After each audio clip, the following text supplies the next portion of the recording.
Bonjour à toutes et à tous et bienvenue dans ce nouvel épisode de Climat LCF. Le podcast est réalisé et conçu par les élèves du lycée Comte-de-Foix de la spécialité SES d'Andorre donc. Et je tiens donc à préciser que nous sommes actuellement en direct live sur YouTube et que le dispositif qui a été mis en place va capturer la majorité des actions des intervenants. Et que le dispositif mis en place est complètement transparent, donc que l'on va voir les caméras ainsi que les mouvements que les effectueront tout le long de cette entrevue. Aujourd'hui, donc, nous avons le privilège d'accueillir Monsieur Georges Bartoli, un fidèle intervenant du lycée Comte-de-Foix, photoreporter, photojournaliste militant, ainsi que participant au festival Visa pour l'Image. Bonjour et bienvenue, Monsieur Bartoli. Écoutez, d'abord, merci de votre accueil. Alors, je ne sais pas si je suis un photojournaliste militant, mais je suis militant d'un côté et photojournaliste de l'autre. Pas le même jeu, mais enfin, on peut trouver des points de contact, oui. Bien sûr. Nous vous remercions donc d'être ici avec nous. Je vais maintenant faire une brève présentation de votre parcours pour le public. Donc, vous êtes né en 1957 à Béziers, si je ne me trompe, Oui. et vous êtes issu d'une famille de réfugiés de républicains espagnols. Vous êtes le neveu du célèbre dessinateur Joseph Bartoli. Vous débutez donc votre carrière dans la presse régionale, notamment au Midi Libre, et par la suite à l'Indépendant, avant de collaborer avec la presse nationale telle que Le Monde ou l'Humanité. À la fin des années 90, vous choisissez de devenir indépendant pour choisir plus librement vos sujets, pour avoir certes une plus grande liberté. Vous êtes les membres de la coopérative Divergence Images. Vous êtes décrit comme un antifasciste infatigable. Il est vrai qu'il vaut mieux être infatigable avec les contextes nationaux et internationaux, surtout actuellement. Et donc, je m'égare, documentant aussi bien le monde du travail que les conflits internationaux. Vous êtes également l'auteur de plusieurs ouvrages marquants, dont La Retirada en 2009, ainsi que le roman C'était un bien joli nom camarade, paru en 2020. Eh bien, avant de rentrer dans le vif du sujet, je tiens à vous faire donc deux questions. La première donc, quelle est la dernière photographie, elle peut être de vous ou d'un autre, qui vous a marqué et pourquoi donc? Écoutez, il y en a une qui me revient spontanément. Vous savez que au soir d'une carrière un peu longue, des photographies, il y en a des dizaines de milliers, mais celle qui m'a peut-être le plus marqué et pas forcément la plus spectaculaire. C'est une photographie très simple d'une vieille dame en Catalogne pendant l'automne des luttes indépendantistes de 1917, une vieille dame qui s'est interposée entre deux jeunes manifestants qui occupaient le ministère de l'Industrie et la police catalane qui était sur le point de charger. Et à 3h du matin, cette dame est sortie de la foule et s'est mise en travers, les bras en croix, faisant un obstacle par son corps à une charge policière. Voilà. Et donc, effectivement, pour le fils d'exilé catalan de la République espagnole que je suis, ça m'a rappelé des époques de la lutte antifranquiste. Et cette photo, pour moi, a beaucoup de sens, même si c'est pas la photo la plus spectaculaire de ma collection. Voilà. Oui, mais le contexte est en effet très impressionnant et très fort. Donc, maintenant, je passe à la suivante. Donc, il y a une dualité touchante dans votre histoire. Si pour l'état civil et le public, vous êtes Georges Bartoli, donc, vos parents, eux, vous appelaient Jordi. Alors, comment avez-vous vécu cet entre-deux entre Georges, donc, le prénom de l'intrégation républicaine, et Jordi, qui est attaché donc aux racines et donc à l'exil aussi? Alors, si j'étais né aujourd'hui, je m'appellerais toujours Jordi, puisqu'aujourd'hui, on peut choisir plus librement son prénom. À l'époque, c'était pas possible. Donc, il a fallu le franciser, puisque je suis né sur le territoire français. Mais en même temps, ce double prénom, c'est effectivement le révélateur d'une double identité. Et je crois que je me situe un peu, et c'est le fond du livre qui s'appelle La Retirade, qui est moins un livre sur la retirade qu'on connaît bien et qui est déjà très documenté, qu'un livre sur le vécu des enfants de la retirade. C'est comment on grandit dans un pays qui a priori n'est pas le sien, dont les parents sont étrangers et qui pensent toujours qu'ils vont revenir chez eux. avec leurs enfants, ce qui ne se produira pas, et la nécessité de grandir dans ce pays différent qui est aussi qui est le mien surtout, puisque j'importe la nationalité, j'ai fait mon service militaire, j'ai fréquenté l'école de cette République qui a fait de moi, qui a contribué à faire de moi ce que je suis. Donc je pense que je trouve exactement dans la situation de tous les enfants d'immigrés, de tous les exilés de deuxième génération qui ont un pied, un morceau de culture dans le pays où ils auraient dû naître, et puis un autre pied bien planté aussi dans le pays où ils vivent. Alors je pense pas que je ne le vis pas comme un handicap, mais plutôt comme une chance.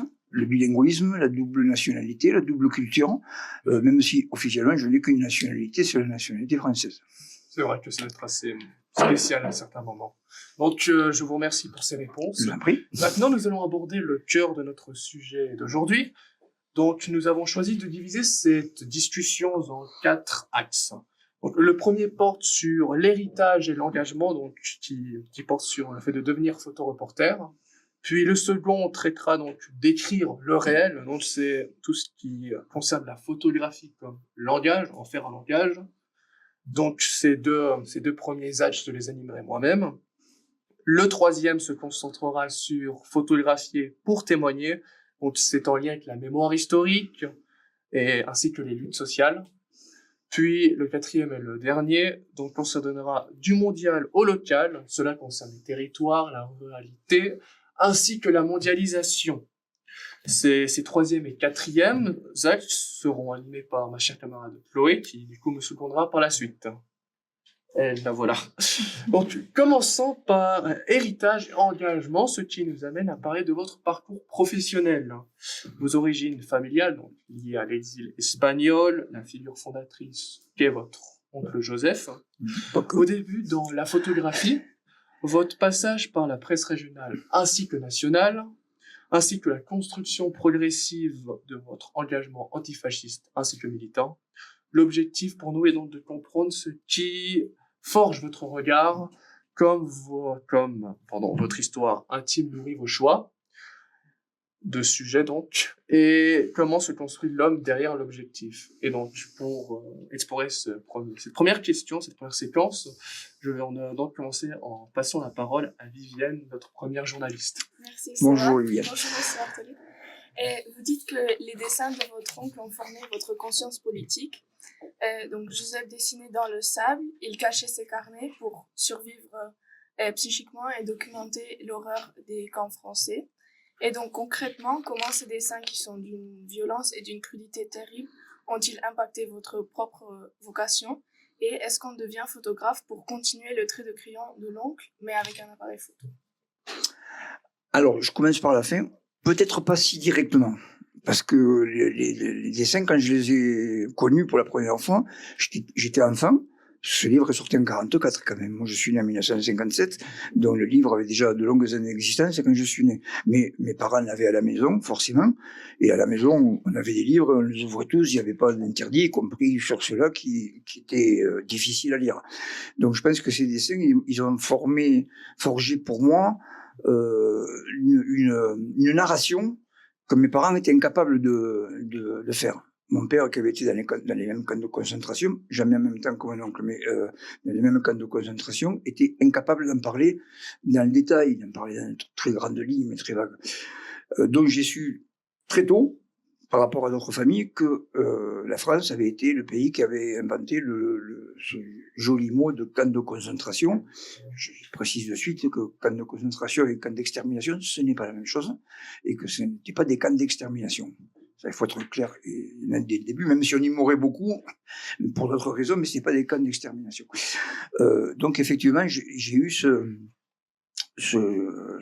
matériau pédagogique, puisqu'on est dans un lycée, c'est comme ça que je le qualifierais, qui m'a permis de découvrir beaucoup de choses, dont, bizarrement, au-delà et c'est quelque chose dont on ne parlait pas à cette époque-là, ou très peu, un dessin qui m'a le plus marqué, le plus impacté, c'est ce dessin terrible du viol d'une réfugiée par un gendarme, qui est un dessin absolument déstabilisant, et qui m'a fait comprendre très tôt ce que pouvait être la violence faite aux femmes, qui n'était pas le fond du sujet sur le bouquin, qui était un aspect parmi d'autres dans le bouquin, mais ça m'a permis de comprendre notre et tout. Alors, est-ce que c'est pour ça que je suis devenu photographe? J'en suis pas sûr. Faut être honnête, ça serait une belle histoire à raconter que comme j'étais nul en dessin, j'ai pris la photographie. Ce serait une belle histoire, mais je crois que ça serait un peu une usurpation. La photographie, je l'ai découvert surtout avec un jeu qui s'appelait Chimie 2000 à l'époque. On s'amusait à faire des insolations de négatives avec des produits chimiques qu'on fabriquait soi-même en mélangeant du ferricyanure, enfin un tas de choses. Et donc ça a plus été une curiosité d'enfant sur une technique qu'une vision du monde. Voilà. Et après, très rapidement, du jeu de chimie, je suis passé à l'appareil photo, très simple à l'époque, puis au développement, et puis à la photo. C'est après des études calamiteuse, il faut bien le reconnaître, même si on est dans un lycée, que j'ai rejoint un peu toutes les lignes éparses de ma vie pour en faire quelque chose de ne pas plus cohérent, quoi. Merci beaucoup. Et donc, ma deuxième question. En parcourant la Retirada que vous avez co-signée avec Laurence Garcia, on est frappé par un contraste. Vos photos montrent des lieux aujourd'hui vides, alors que les dessins de votre oncle Joseph, eux, débordent de corps et de douleur. On sait que Joseph dessinait donc pour survivre à l'enfer des camps. Est-ce que votre appareil, c'est votre bouclier contre l'oubli, comme le crayon l'était pour votre oncle? Ah ben très clairement, parce qu'en faisant ce parcours de la mémoire de Belchite et jusqu'aux plages du Roussillon, et heureusement, il n'y a personne sur mes photos, parce que sinon ça voudrait dire qu'on n'en a pas fini avec les camps et avec la retirade, même s'il existe d'autres camps aujourd'hui et d'autres retirades, on en parlera je pense plus tard. J'ai déraillé un peu. Moi, je suis photoreporter, je photographie les réalités, je photographie les actions en cours de déroulement. Là, je photographiais le vide, le silence, l'absence, le souvenir, la mémoire, qui sont quand même des choses abstraites, hein, et auxquelles il fallait que je donne vie dans les photos. Je jouais un peu à contre-emploi. La création artistique photographique n'est pas mon champ d'application habituel. Là, je suis sorti de ma zone de confort, si on peut dire, hein, pour essayer de me remettre mon idée, c'était de parcourir ce chemin à reculons, en montrant ce que mon père, mon oncle, mon grand-père, enfin tous les membres de ma famille avaient vu lors de leur retraite, de leur retirade, pour la plupart pour la dernière fois. Ces paysages qu'ils ne reverront jamais. Et qu'eux pensaient revoir, mais qu'ils ne revoyaient et qu'ils ne reverront jamais. Et donc j'ai voulu, sur un parcours qui est probable sur une partie qui est certain du départ et certain à l'arrivée, le passage de la frontière, les plages, le départ de Belchite, tout ça, c'est des itinéraires absolument certains que je connais. Après, au milieu, c'est des itinéraires logiques, mais pas forcément extrêmement réalistes. Mais c'était un regard en arrière sur un pays qu'on allait abandonner. C'est ça que j'ai voulu faire. Voilà. Merci beaucoup. Donc, merci beaucoup, Vivienne. Nous allons donc laisser la parole maintenant à Julietta. Bonjour. Bonjour. Si nous parlons de votre métier, vous n'êtes pas photographe de studio, vous êtes un homme de terrain. Vous avez travaillé pour l'AFP, l'Humanité, Le Monde et vous êtes membre de l'agence Divergence. Vous avez couvert des conflits majeurs, mais aussi le monde du travail. Dans votre approche, il y a une ligne de conduite très stricte. Votre oncle Joseph refusait le classicisme plastique pour privilégier l'urgence du témoignage. Vous-même, vous dites refuser l'esthétisation de la douleur. Qu'est-ce que cela signifie concrètement quand on est sur un terrain de guerre ou de misère? Pourquoi est-ce si important pour vous, déontologiquement, que la photo ne soit pas belle quand le sujet est tragique? Alors, c'est pas exactement ce que je voulais dire, ça. Parce que la photo soit belle, en fait, ne me dérange pas.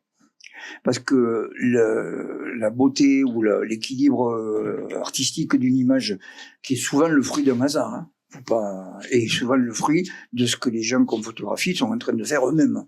Donc on compose pas une photo. Si on la compose, mais par rapport à ce qu'on a devant. Moi, je pense au contraire que même si je ne recherche pas l'esthétisation, ça effectivement, parce que ça serait de mauvais goût, il faut savoir aussi la capter, la beauté, pour la retransmettre, parce que même dans la pire des situations et dans la pire des souffrances, tout le monde a droit aussi à représenter le meilleur de lui-même. Et ça, il faut savoir aussi le capter. Ce que j'aime pas, c'est le misérabilisme. C'est en rajouter sur la misère. C'est prendre un angle qui va encore plus enfoncer la personne dans la détresse dans laquelle elle se trouve. Mais si à un moment, dans cette détresse, il y a une personne qui est d'une beauté, je parle pas d'une beauté plastique ou physique, mais qui a quelque chose qui émane d'elle ou de lui qui est vraiment lumineux, pourquoi lui refuser le droit à ça et lui dire non, attends, je vais attendre que tu pleures ou que tu sois effondré avant de faire la photo. Non, je pense qu'il faut aussi que tout le monde, la beauté n'est pas qu'une affaire de luxe, n'est pas qu'une affaire des gens qui se portent bien. C'est tout le monde a droit à la beauté et tout le monde a droit, surtout, de mon point de vue, à être représenté. Alors, à l'inverse de ça, ça veut dire que je représente pas que des gens qui sont beaux, qui sont voilà. Ça, je m'en fous complètement. Je veux dire, si j'ai fait du studio parce que moi, avant de faire de la presse, j'ai commencé dans un village comme photographe en faisant du studio, des portraits d'identité, des mariages, même des enterrements d'ailleurs. Et bon, c'est aussi là que j'ai appris à manier un peu plus sérieusement la photographie. Mais l'esthétique n'est pas contraire à l'information tant qu'elle ne prend pas le pas sur l'information. Merci.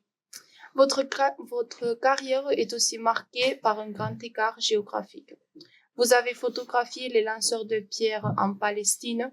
On pense notamment à votre travail sur le musicien Ramzi Abourdewan, les mines d'émeraude en Colombie ou la révolution au Yémen.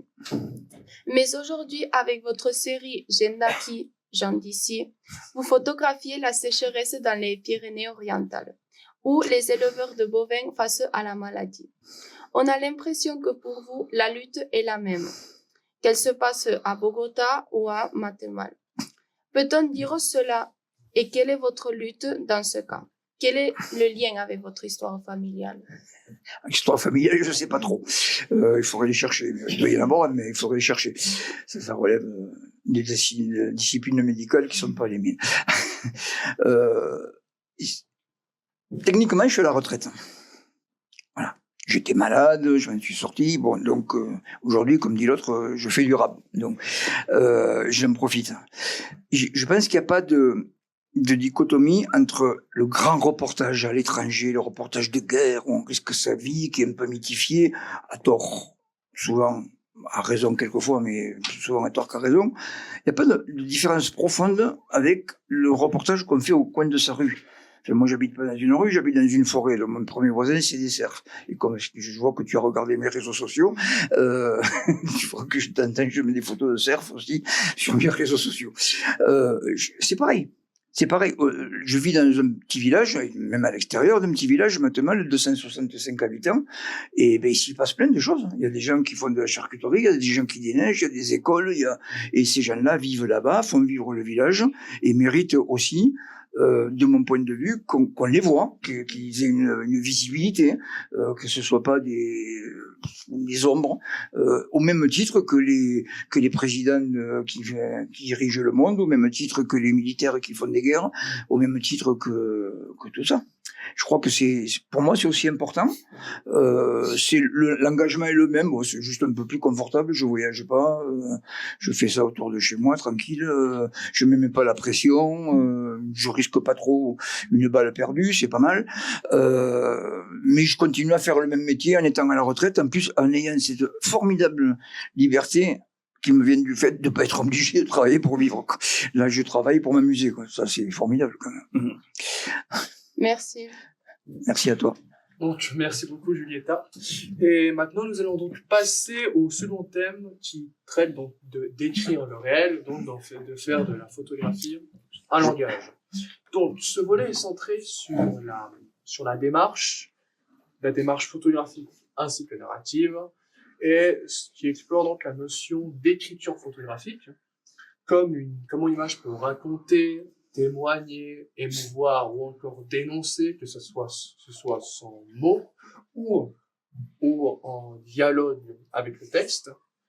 On va donc aborder la préparation des reportages, le choix des sujets et des images, ainsi que la complémentarité de l'image et du texte dans vos livres, donc, dans vos œuvres. Et ce thème donc révèle la dimension artisanale, mais aussi esthétique et réflexive du photoreportage. Et donc, pour débuter ce nouvel âge, nous allons donc passer le flambeau à STB. Merci beaucoup. Bonjour, monsieur Bonjour. Bartoli. On décrit souvent votre style comme une photographie directe, sans effet maniériste. Concrètement, sur le terrain, comment faites-vous pour que la beauté de l'image ne masque pas la gravité du sujet? Et est-ce difficile de renoncer à faire une belle photo pour faire une photo juste? Je paraphraserai Godard en disant que c'est pas forcément des photos justes, mais juste des photos. Donc, je crois qu'il faut pas donner à la photo plus d'importance qu'elle n'en a. Et en fait, moi, je cherche pas, c'est ce que je répondais à ta camarade un peu plus tôt, je cherche pas à masquer la réalité derrière l'esthétique. Je cherche au contraire à montrer la réalité, si possible, derrière l'esthétique. C'est pas toujours possible. Les choses sont ce qu'elles sont. On est souvent obligé d'agir très vite, sans avoir trop le temps de s'appesantir sur l'image. Et quelque part, c'est un bien. Parce que quand on réfléchit trop avant de faire une photo, alors là, c'est une autre partie du cerveau qui commande le déclencheur, qui commande le doigt qui va déclencher. C'est la partie émotionnelle. Et plus on va s'émouvoir, et plus on va s'écarter de la réalité brute. Donc, quelque part, être obligé d'aller vite est pas forcément un inconvénient. Quand on a le temps de prendre son temps, on peut compléter. On fait d'abord les photos qu'il faut faire parce que ça urge.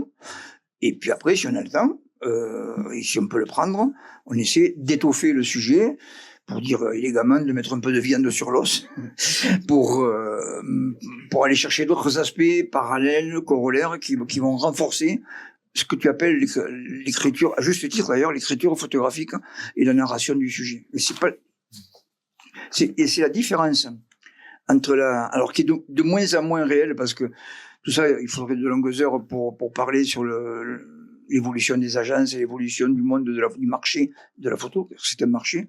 Mais c'est la différence entre la photo d'actualité et la photo magazine. La photo d'actualité, c'est une actualité brute, elle est destinée au journal du lendemain, et après-demain, elle est morte. Elle sert plus à rien, ou pas grand-chose. La photo magazine, on prend plus de temps, elle est plus réfléchie, plus travaillée, et celle-là, elle va durer plus longtemps, et éventuellement finir dans un livre qui lui donnera une pérennité éternelle. Merci. Et votre oncle Joseph a découvert la couleur au Mexique comme une libération après la noirceur des camps. Vous naviguez entre les deux. Quand vous photographiez la mine ou la mémoire, le noir et le blanc s'imposent-ils pour dramatiser? Et à l'inverse, la couleur est-elle pour vous l'outil du présent ou du vivant? J'aimerais bien qu'on puisse le théoriser comme ça.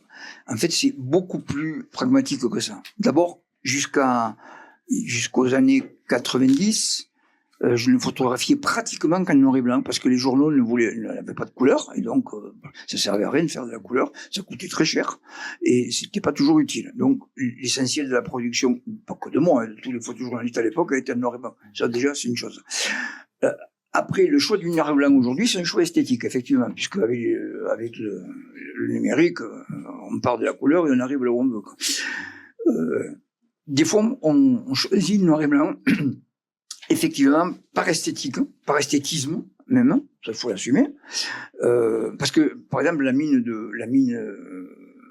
vous parliez, la mine d'émeraude en Colombie, là, c'est encore plus bête que ça, le choix du noir et blanc.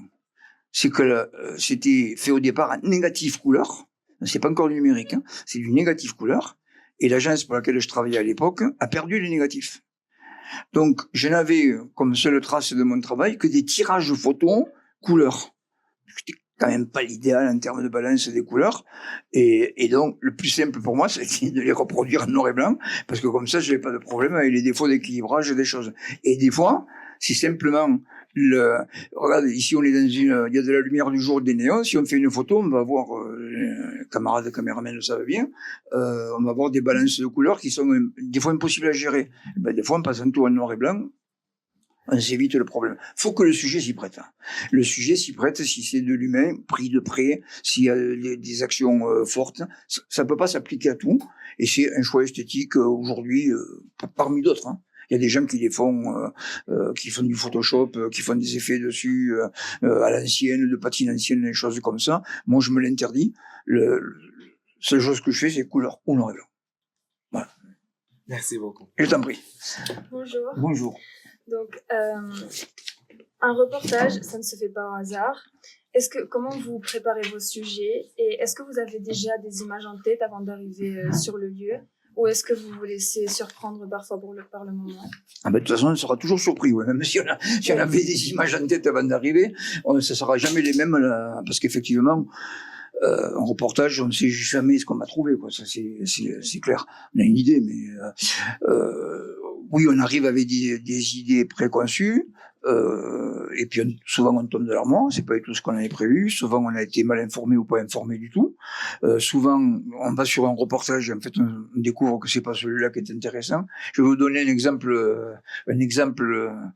L'agence, la même qui a perdu mes négatifs, à la même époque m'a envoyé au Venezuela faire un sujet magazine sur une ancienne Miss Monde vénézuélienne qui se présentait aux élections présidentielles. Bon, le sujet, alors, moi, m'intéressait pas du tout, mais aller au Venezuela, ça m'intéressait, donc j'ai pris le sujet, j'y suis allé. J'ai fait le sujet en une demi-journée, parce que ça méritait pas plus. Et j'avais jamais entendu parler d'Hugo Chavez, moi, et de la révolution bolivarienne. Et j'ai vite compris, en étant sur le pays, en lisant la presse et en discutant, ne serait-ce qu'avec le chauffeur de taxi de l'aéroport, que le sujet du moment, c'était pas Miss Machin qui allait être présidente de la République, parce qu'elle le saurait pas de toute façon, et que le sujet d'intérêt, c'était le mouvement politique bolivarien autour d'Hugo Chavez. Donc, j'ai passé 10 jours à m'occuper de ça, parce que c'était quand même beaucoup plus important. On part sur un sujet, et puis on découvre que c'est une bêtise. Une bêtise, bon, j'ai fait les photos, il fallait les faire, je les ai faites, mais bon, j'avais pas d'intérêt, quoi. Merci. Voilà. Ah oui, par contre, la préparation, oui. Être d'un photoreporter, d'un photojournaliste, il y a photo et il y a journaliste. Ça, c'est quand même deux choses qui vont de pair. Donc, effectivement, on gagne, si on a le temps, ce n'est pas toujours le cas, à bien préparer son reportage. À savoir, notamment sur le Venezuela, j'avais rien préparé du tout. Je savais pas qui était Chavez. Et pourtant, je suis l'actualité politique, mais bon, là, ça m'était complètement passé à côté. Oui, il faut se documenter, oui. Un minimum. Faut pas arriver là en regardant tout d'un air étonné. Il faut des fois même donner l'impression qu'on est très sûr de soi, même quand c'est pas toujours le cas.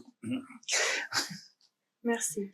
Et à une époque où n'importe qui peut prendre son téléphone et faire une photo instantanément et la diffuser, qu'est-ce qui, selon vous, distingue le travail d'un photoreporter engagé comme vous de la masse de photos qu'on peut trouver sur les réseaux sociaux, par exemple?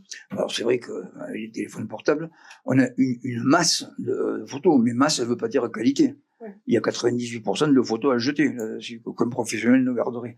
Après, on peut faire de très bonnes choses avec un téléphone portable si on décide de faire quelque chose. Il faut se poser la question de savoir pourquoi on est là.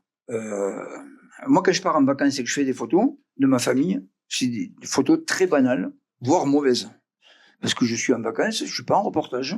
Et donc, grosso modo, je les fais au portable, mes photos de vacances. Parce que je m'embête pas à porter la malle des Indes pour faire 4 photos de vacances. Ce qui distingue, à mon avis, un photographe des gens qui font des photos, qui en ont toujours fait, parce qu'aujourd'hui, on parle des portables qui ont fait exploser la production, mais toute la vie, il y a eu des appareils photo pas chers, bon marché, qu'on avait dans les familles, on faisait des photos des anniversaires des enfants, on a toujours fait ça. Aujourd'hui, ça a juste explosé, mais on a toujours fait. Ce qui différencie les deux environnements, c'est l'intention. C'est quand on va quelque part pour faire des photos, pour faire un travail, on est focus là-dessus, on est polarisé là-dessus. C'est pas une photo en passant. On fera n'importe quoi pour faire une photo, pas manger, sauter un repas, dormir dans la voiture, enfin, je veux dire, chose qu'on fera jamais quand on est on se balade en touriste et qu'on fait des photos. Voilà. C'est ça la différence essentielle. C'est l'intention au moment de déclencher qui fait la différence. Merci beaucoup. Un grand merci à toi, Noah. Et maintenant, donc, Carla va promptement enchaîner. Bonjour monsieur. Vous travaillez souvent avec des écrivains comme Didier Dainix Denenx, oui. pour Jean Durac Imprononçable, hein, non. ou la journaliste Laurence Garcia. Qu'est-ce que leurs textes apportent que vos photos ne peuvent pas dire? Et est-ce que la légende est indispensable pour ancrer le sens de l'image, pour éviter qu'on ne comprenne pas à travers? Alors, les écrivains, c'est une proximité avec les photographes qui est très ancienne. Parce que les photographes sont censés pas savoir écrire, pas toujours faux, et les écrivains pas savoir faire des photos. Et leur regard est complémentaire et extrêmement utile. Et puis, c'est une manière aussi de rencontrer des gens qui ont une expérience absolument énorme et différente de la nôtre et qui est très enrichissante, quoi. Quand on discute avec des Nenx, à l'époque, il est décédé aujourd'hui, Manuel Vázquez Montalbán, à Barcelone, ou un truc comme ça, ben, ça ouvre des horizons qu'on n'aurait jamais imaginé. C'est pareil pour les journalistes. Quand on travaille avec un journaliste, lui, il sait des choses que vous ne savez pas et vous voyez des choses que lui ne voit pas. Donc, quand on travaille ensemble, on arrive vraiment à se compléter. C'est pas toujours le cas, mais quand c'est le cas, c'est vraiment, c'est ce que je préfère. Moi. Bon, c'est comme ça. Ensuite, la deuxième question, Est-ce que la légende oui, est alors, indispensable pour un... la légende, elle est fondamentale en photo d'actualité. C'est-à-dire que, vous le savez bien, et encore plus aujourd'hui, à l'heure des IA et de toutes les manipulations possibles d'une photo, on peut faire dire n'importe quoi une photo. Demandez à Trump, il va vous expliquer comment on lui fait dire exactement le contraire de ce qu'il y a dessus. La légende, pour un journaliste, je parle pas pour un photographe, un photographe artiste, mais pour un photojournaliste, elle est aussi importante que la photo.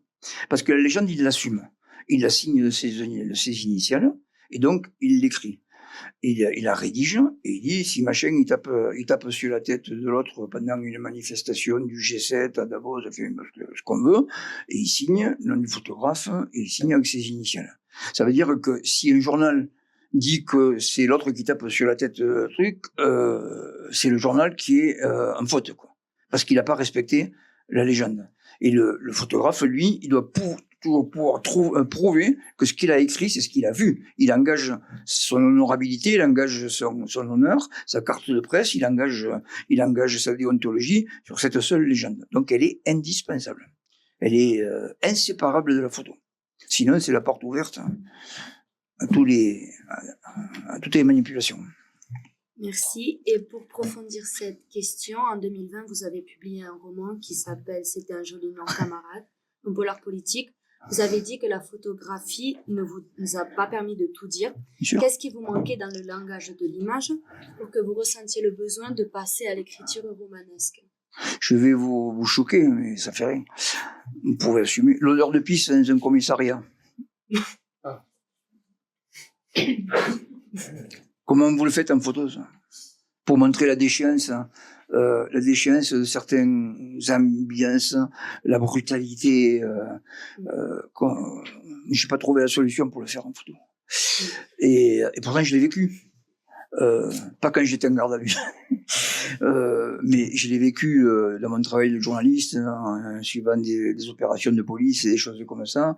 J'ai vu, entendu des choses que je ne peux pas montrer en photo, ou que je ne sais pas montrer en photo, et c'est toute une... Alors, faut pas se focaliser sur... C'est une petite provocation que j'ai fait là. Faut pas se focaliser dessus. Il y a des choses beaucoup plus jolies, beaucoup plus intéressantes que j'ai vues et que je ne peux pas retranscrire en photo, mais que j'ai accumulées autour d'une longue vie.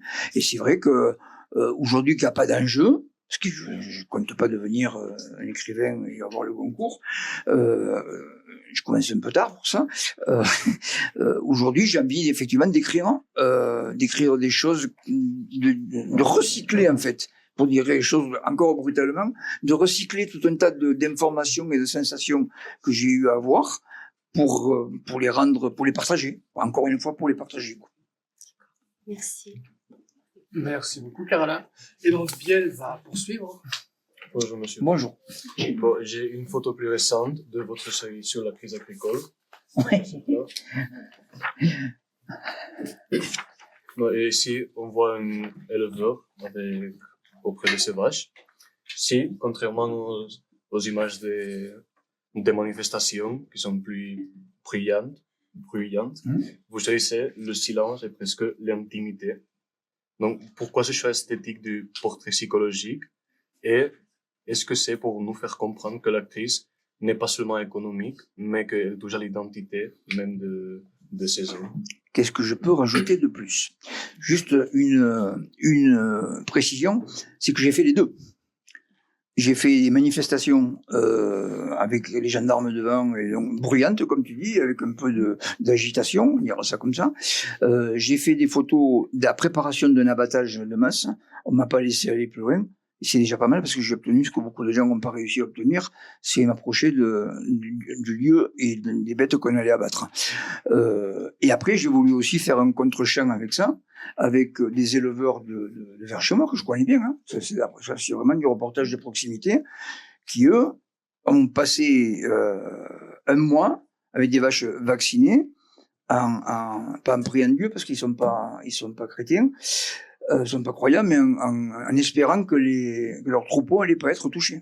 Parce que c'est effectivement des gens qui, depuis 40 ans, il y a le père, il y a le fils. D'ailleurs, une photo du fils, j'ai appris hier, qui est parue sur la dernière livraison d'Ocapi qui va arriver. Je pense que vous devez l'avoir au CDI, Ocapi. Voilà, bon, donc ça prouve que ça sert encore à quelque chose, même pour un vieux photographe, de continuer à faire des vaches.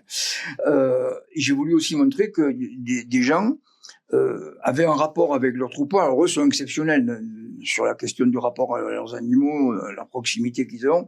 Ils les connaissent toutes par leur nom. Enfin, je veux dire, ils les caressent toutes. Enfin bon, c'est exceptionnel. Mais je voulais montrer qu'effectivement, au-delà de l'aspect économique, parce qu'une vache abattue, un troupeau abattu, ben, ça donne lieu à des indemnisations. Mais il y a 40 ans qu'ils sont en train de faire un troupeau, avec des croisements, avec de la génétique, avec vraiment. Et si on abat tous leurs troupeaux, c'est 40 ans de travail de fond qui sont réduits à néant, alors même qu'ils seront indemnisés, mais ils seront indemnisés au poids de la viande, pas au poids du travail qu'ils ont fait depuis 40 ans. Et donc j'ai voulu effectivement montrer ça, pas pour contrebalancer, mais pour élargir un peu le sujet, aller de la détresse, parce que sur le reportage sur la manifestation, on voit des éleveurs en larmes, et ça, pour moi, ça se complète avec ça. Voilà. C'est pas l'un ou l'autre, c'est les deux.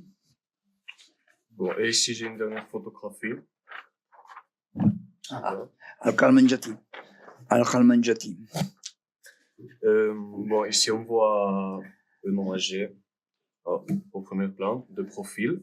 Et à l'arrière-plan, on voit Ramzi en train de jouer l'alto. Ils sont séparés par une ligne horizontale. Donc, diagonale, pardon. Oui. Donc, que vouliez-vous exprimer à travers de cette composition et la place de deux personnages? Alors, la ligne, c'est pas moi qui les pète. Non, oui, non. J'avais pas trop le choix. Hein. Ça, c'est une belle histoire à bien des égards. Al-Khalmanjati, c'est donc le violoniste en arabe. C'était un gamin qui a été célèbre pendant la première intifada, parce que c'était le David contre Goliath. C'était un gamin de 6 ou 7 ans qui jetait des pierres sur un char avec une fronde. Et cette photo, faite par un gars que je connais bien, de la société de presse, elle a fait le tour du monde, elle a été un peu le symbole de la résistance palestinienne, de l'intifada. Et bon, d'accord. Et ce gars aimait la musique et il a eu une bourse de l'État français pour venir faire des études de musique à Angers. Et il est devenu violoniste professionnel. Et la première chose qu'il a fait, c'est revenir dans le camp palestinien de Ramallah où habitent ses parents pour apprendre la musique aux enfants palestiniens avec un message de paix, de dire que l'intifada, on a bien vu que ça ne menait pas à grand chose et qu'il fallait travailler sur la paix. Bon, je doute qu'aujourd'hui, avec ce qu'on a vécu depuis 2 ans, je doute qu'aujourd'hui, ça soit encore le cas.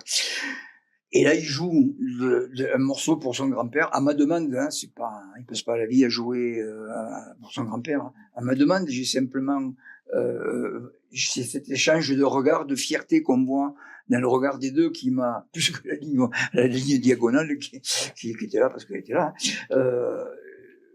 Bon, moi, après, j'ai expliqué à ceux qui étaient hier en formation avec moi, la diagonale était quand même, c'est une nécessité théorique de cadrage d'une photographie. C'est un des axes vraiment les plus intéressants.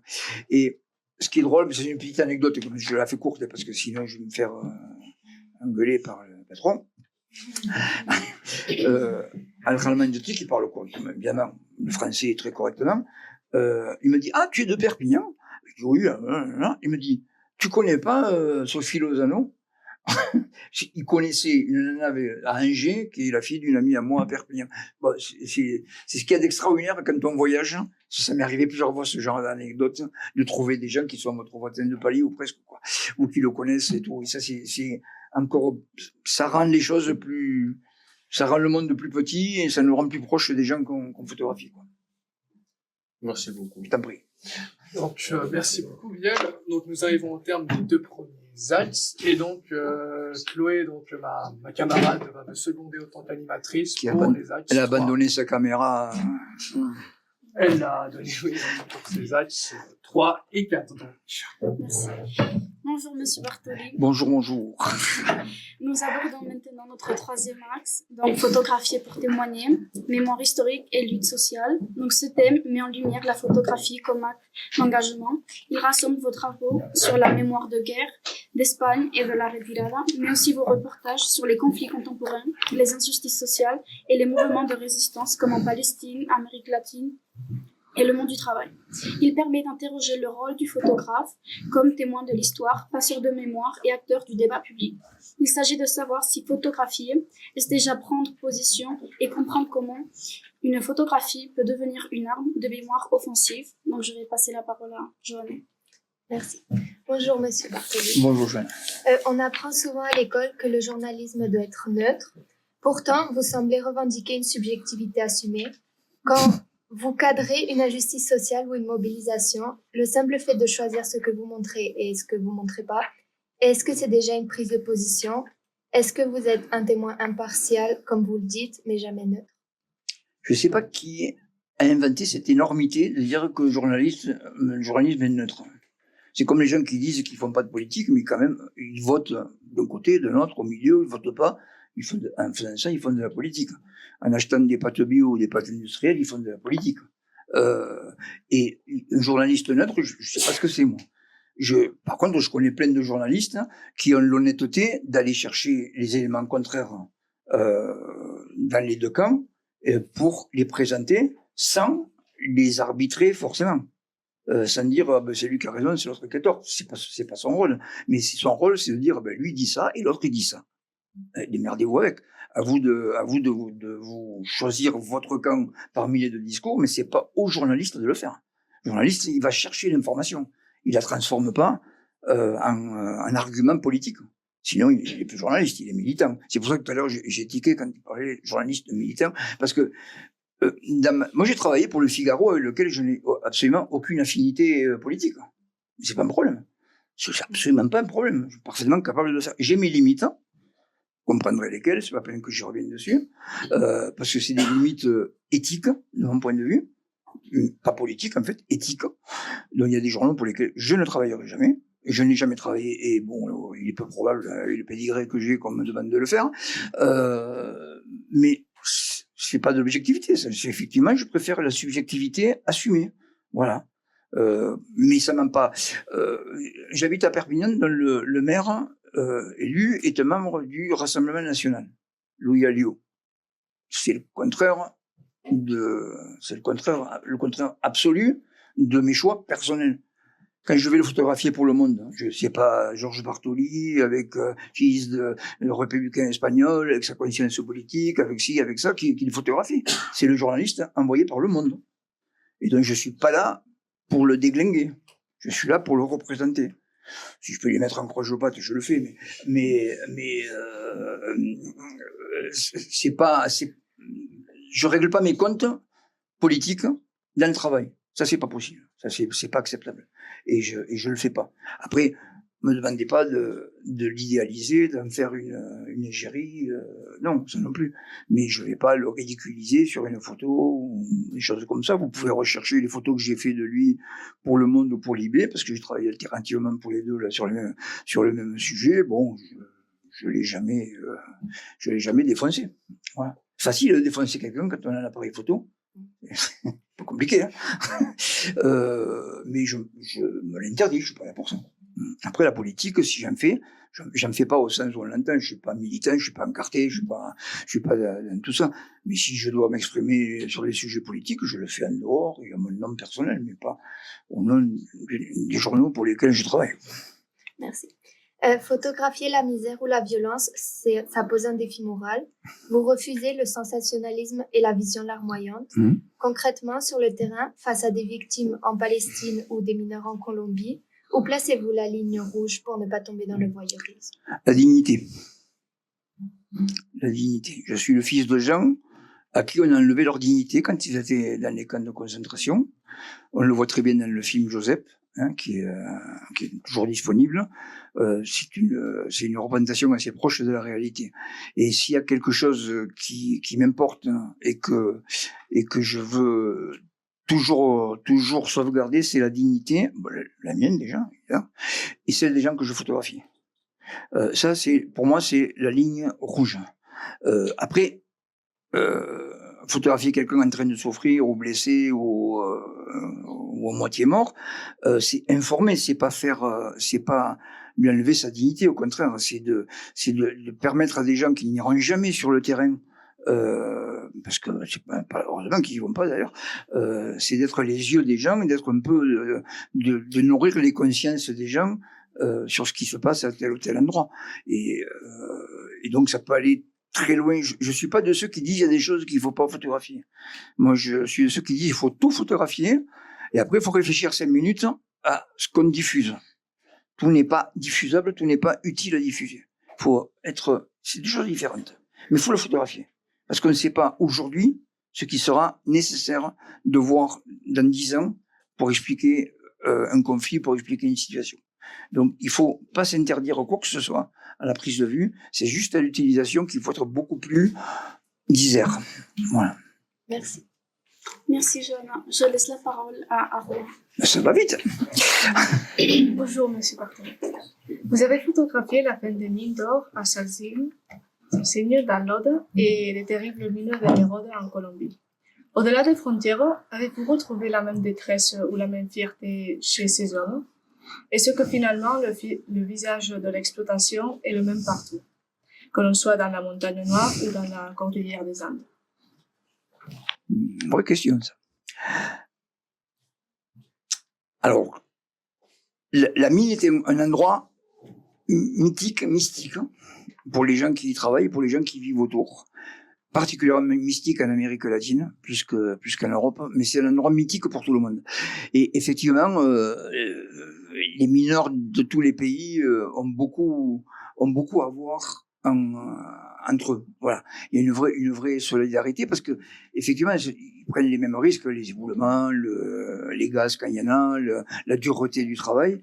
Encore que, il faut bien reconnaître que, en France, en Europe en général, le travail par rapport à l'Amérique latine est quand même beaucoup mieux encadré, beaucoup plus... le pire que j'ai vu, oui, c'est en Colombie, bien sûr, en Bolivie aussi, avec les mineurs de cuivre et d'argent dans les mines je ne me reviens pas, mais là, mais tu dois le savoir. Là, c'est le pire que j'ai vu, parce que là, c'est des gens qui travaillent à leur compte, qui n'ont pas les moyens de se payer l'aération des galeries, qui sont alcoolisés toute la journée, qui ont une expérience de vie de moins de 40 ans, qui vivent dans les mines comme on vivait au Moyen-Âge. Et ça, c'est... faut le voir, faut savoir le voir, faut savoir aussi réaliser que même si on a souvent ici de bonnes raisons de se plaindre, et c'est pas moi qui découragerai les gens d'essayer d'avancer socialement, il y a des pays où on n'a pas les protections qu'on a dans nos pays européens. Même si l'Andorre n'est pas en Europe, je sais. Et dans vos livres comme Jeanne Dural ou vos reportages sur la mine de Salsigne, vous mettez en lumière des travailleurs qu'on voit peu, ou alors caricaturés. Est-ce important pour vous de redonner une place et une dignité à ces personnes? Pensez-vous que ce travail permet aussi de proposer une autre image que celle habituellement montrée dans les médias? Ah ben absolument. Si vous voulez, il y a plusieurs manières de pratiquer. Il y a tellement de milliers de choses à photographier que chacun fait ses choix. Je veux dire, il y a des gens qui photographient que le sport, ou que le showbiz, ou que les vedettes, ou que le people, ou un truc comme ça. Bon, moi, ça, j'ai jamais fait. C'est bête parce que c'est là où on peut gagner un peu d'argent, quoi. Dans ce que j'ai pratiqué, on a plus tendance à perdre qu'à en gagner. Mais bon. Moi, ce qui m'intéresse, c'est effectivement de photographier, alors je dis pas, c'est le truc connu, les invisibles, tout ça, c'est un peu des mots à la mode aujourd'hui, ils sont pas si invisibles que ça, si on veut se donner la peine de les voir. C'est effectivement qu'il y a des gens qui travaillent dans l'ombre. La SNCF, j'ai eu la chance de travailler pendant près de 30 ans pour le comité d'entreprise des cheminots. Donc, grâce à eux, de pouvoir rentrer dans plein d'endroits où on rentre pas habituellement, des ateliers, des bords de voie, des choses. Et effectivement, on ne sait pas que quand un train arrive à l'heure, même si c'est de moins en moins fréquent, mais quand un train arrive à l'heure, c'est parce qu'il y a derrière des tas de gens qui ont limé des choses, qui ont ajusté des roulements, qui ont rénové du matériel, et que c'est toute cette chaîne qui concourt à ce qu'on voit. C'est-à-dire un train qui roule dans lequel on monte et on arrive relativement en sécurité à destination. Mais derrière tout ça, il y a une chaîne de gens. C'est pareil dans l'aéronautique, c'est pareil dans tous les secteurs de l'industrie. Hein. Mais ces gens qu'on ne voit pas, ils passent le tiers de leur vie, hein, le tiers de leur journée, 8 heures en général, dans un endroit qui n'est pas chez eux. Pendant 8 heures, ils dorment, et pendant 8 heures, les autres heures, on ne sait pas trop ce qu'ils font. Ils font des courses, ils vont dépenser l'argent qu'ils ont gagné en travaillant 8 heures. Bon. Même leurs enfants ne savent pas ce qu'ils font. Précisément, ils savent travailler dans un atelier, qu'il y ait ajusteur, soudeur, n'importe quoi, dans un atelier. Mais même leurs enfants ne savent pas précisément ce qu'ils font. Eh ben, les mettre en lumière, j'ai fait 2 livres avec le comité d'entreprise de cheminots. Un s'appelle Jean du Rail, et l'autre Les Enragés du Rail, mais ça c'était un truc particulier sur le train jaune. Vous savez, on connaît bien. Bon, mais les gens qui sont sur ces photos, ce livre dans leur bibliothèque permettra de montrer à leurs enfants, à leurs petits-enfants, ce qu'ils faisaient quand ils n'étaient pas à la maison, quand ils n'étaient pas chez eux, quand on ne savait pas où ils étaient. Ben voilà. Moi, je pense que c'est important que les gens qui font ça, et alors, c'est vrai pour les cheminots, c'est vrai pour les policiers, c'est vrai pour tous les gens qui travaillent, quoi. Et on ne sait pas. Et en plus, bon, on disait le reportage de guerre, il n'y a pas que le reportage de guerre dans la vie. Le travail, c'est une guerre aussi. Hein. Une guerre. Pas la même, mais on y meurt au travail, on s'y use, on y prend beaucoup de risques, et donc, par bien des aspects, ça peut ressembler à une guerre, dans certains endroits, particulièrement dans le tiers-monde. Merci. Merci à vous. Et Erika va prendre le relais. Allez. Bonjour, monsieur Bartoli. Et vous parlez souvent de mémoire offensive, c'est-à-dire de ne pas se souvenir juste par nostalgie, et vous faites le lien entre les réfugiés espagnols de 1939 et les migrants d'aujourd'hui. Quand vous photographiez la Palestine ou l'Amérique latine, est-ce que c'est une façon de dire que le combat de votre famille continue ailleurs aujourd'hui? Bon, parce que je peux ajouter, c'est pas une question, c'est une analyse particulièrement pertinente de la situation. Effectivement, je veux dire, aujourd'hui là, à la Jonquera, c'est un peu loin d'ici, il y a une expo de dessins de mon oncle, des camps, les dessins qu'on connaît pour l'essentiel, mais qu'on présente un peu différemment. C'est au musée de l'exil à la Jonquera, un très beau musée que je vous recommande d'aller visiter d'ailleurs.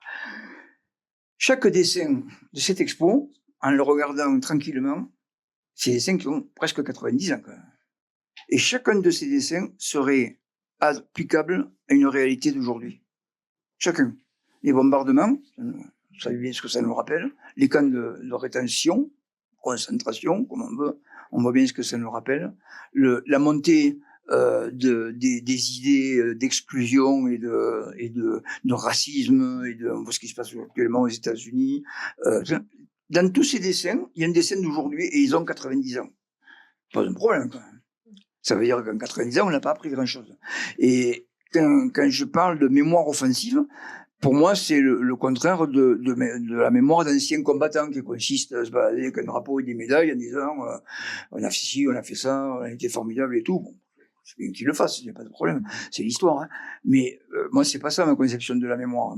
C'est qu'est-ce qu'on a raté en 90 ans, ou est-ce qu'on a merdé à ce point pour qu'aujourd'hui on reproduise exactement les mêmes atrocités qu'on produisait en 1939.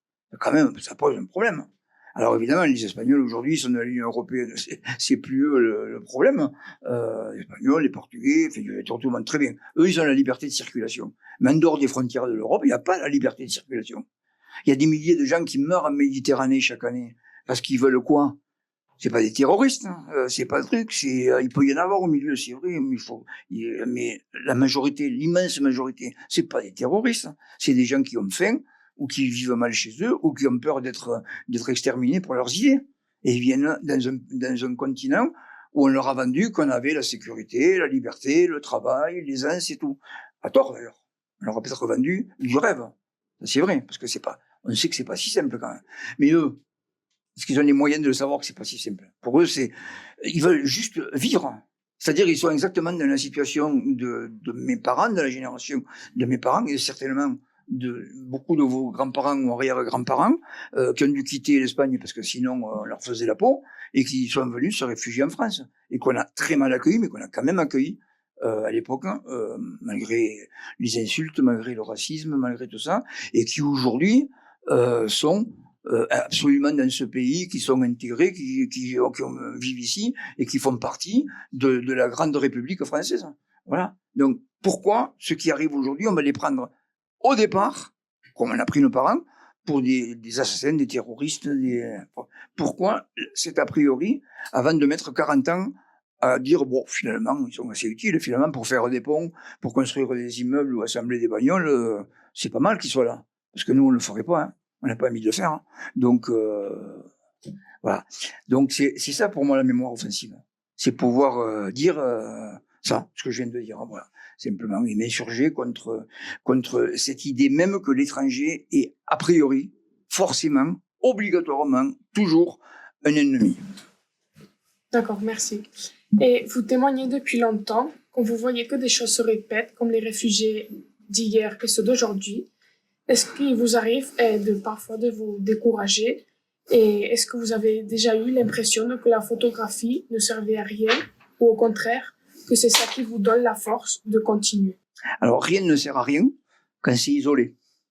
C'est sûr que moi, je suis pas élu, je suis pas à la tête d'une association, je représente comme ma propre expérience de journaliste et de fils d'eux, c'est pas moi qui vais changer quoi que ce soit.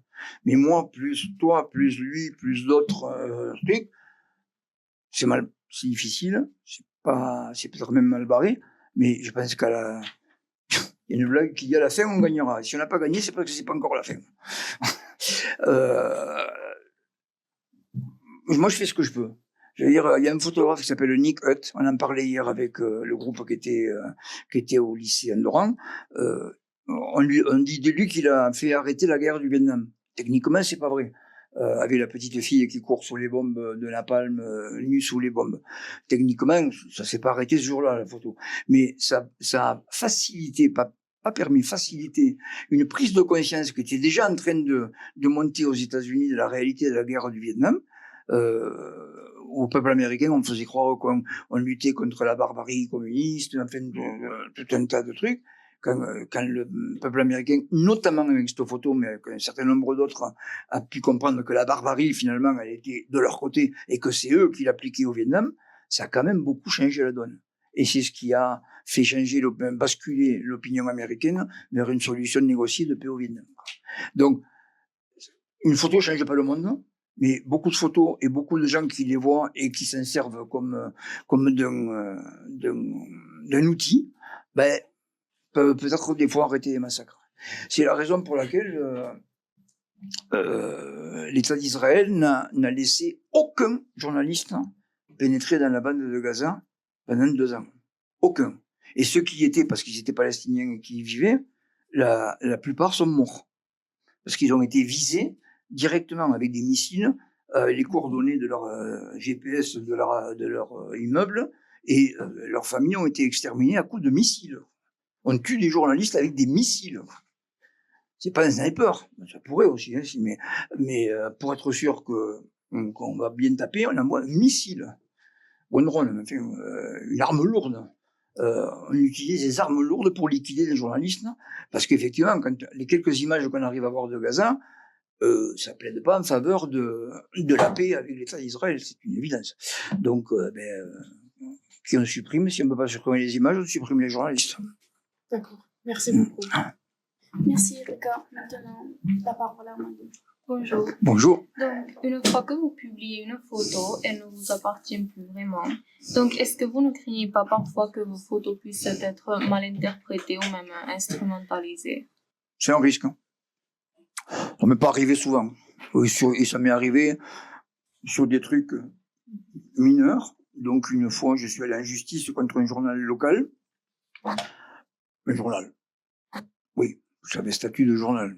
C'était plutôt proche du torchon que du journal, mais bon, qui m'a piqué la photo en plus, qu'il n'a même pas acheté, qui a piqué la photo et qui fait une photo sur la communauté gitane de Perpignan et qui a fait un commentaire dessus qui était absolument raciste, ordurier, enfin bon, un truc. Donc j'ai gagné sans problème.